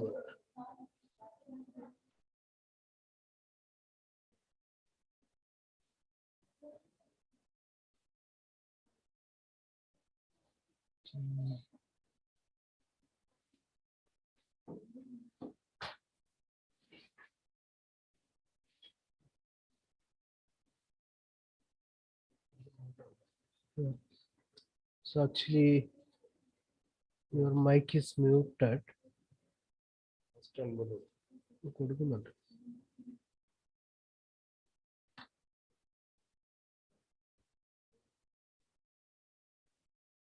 Uh,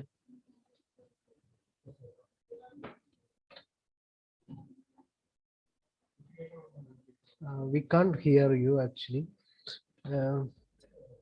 Can you just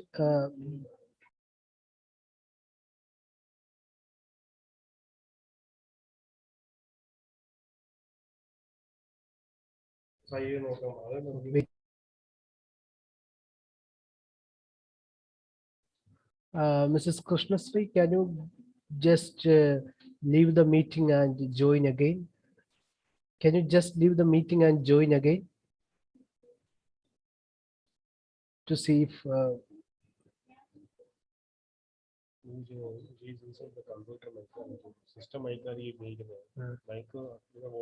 we can't hear you.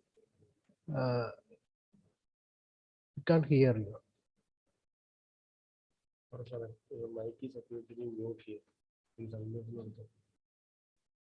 Your mic is muted. Can you unmute your mic first?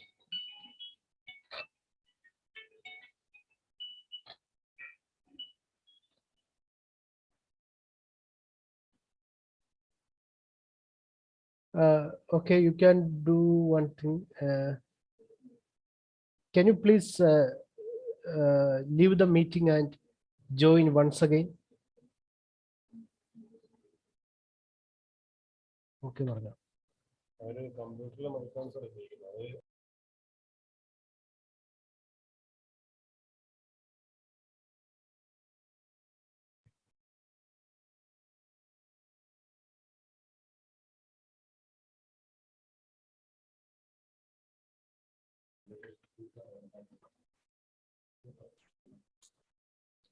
I just want to check is Mrs. Smita there?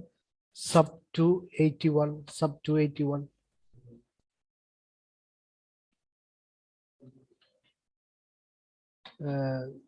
Mrs. Smita there? Sub 281.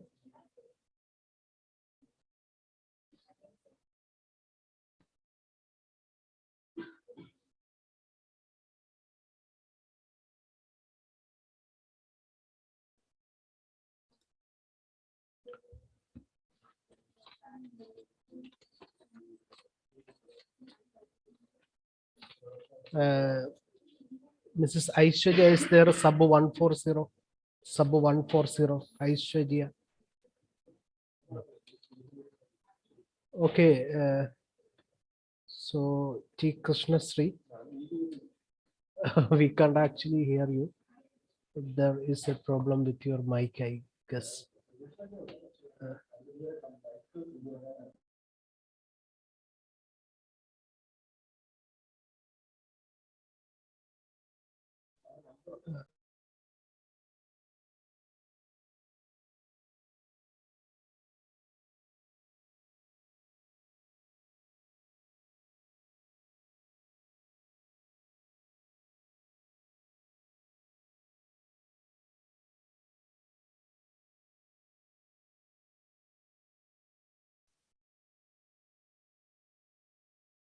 Hello. Hello, can you speak now?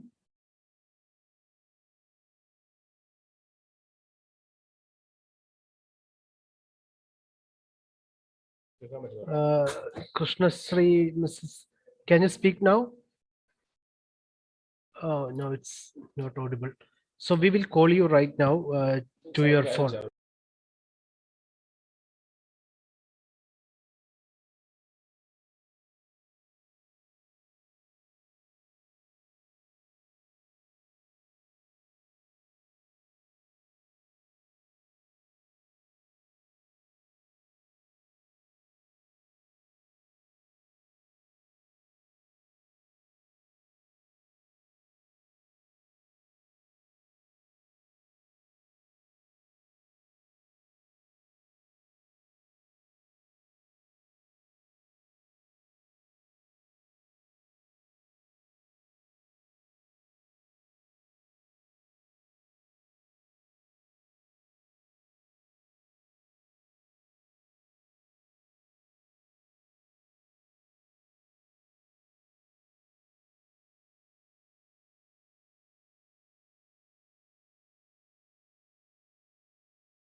Huh?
I think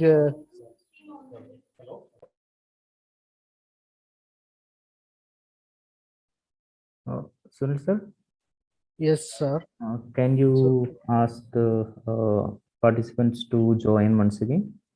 Yes, we are calling. We are calling. We are on phone.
So, Mrs. T. Krishnasri.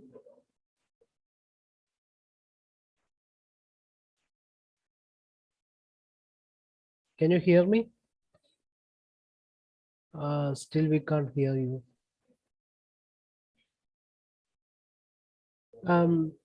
Can Okay, can we do one thing?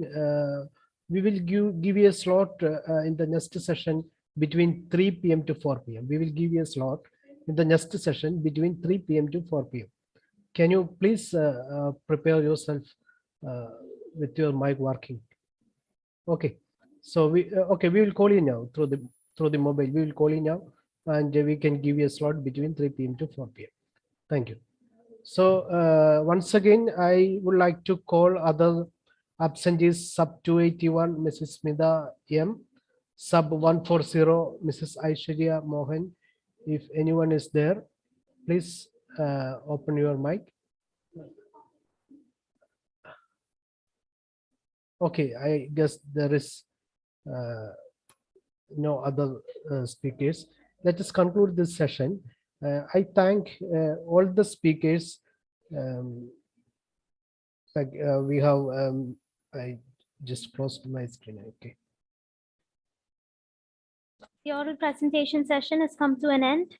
My heartfelt gratitude to Honorable Chair, Dr. K.P. Zuhail, for conducting the session, I also extend my thanks to all the oral presenters for their wonderful presentations.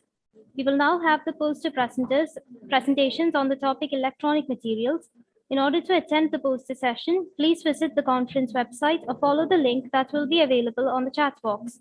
Poster presenters, please also note that an expert committee will be reviewing all the posters displayed on the website. After the poster session, at 2 p.m., we will start the 8th session of the conference and the second session of the day on electronic materials. You can join the session using the same link. Thank you all and good afternoon.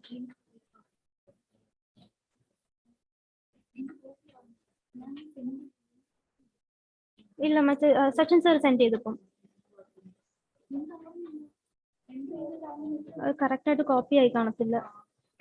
അല്ല full copy ആയി ആണോ? ഇവിടെ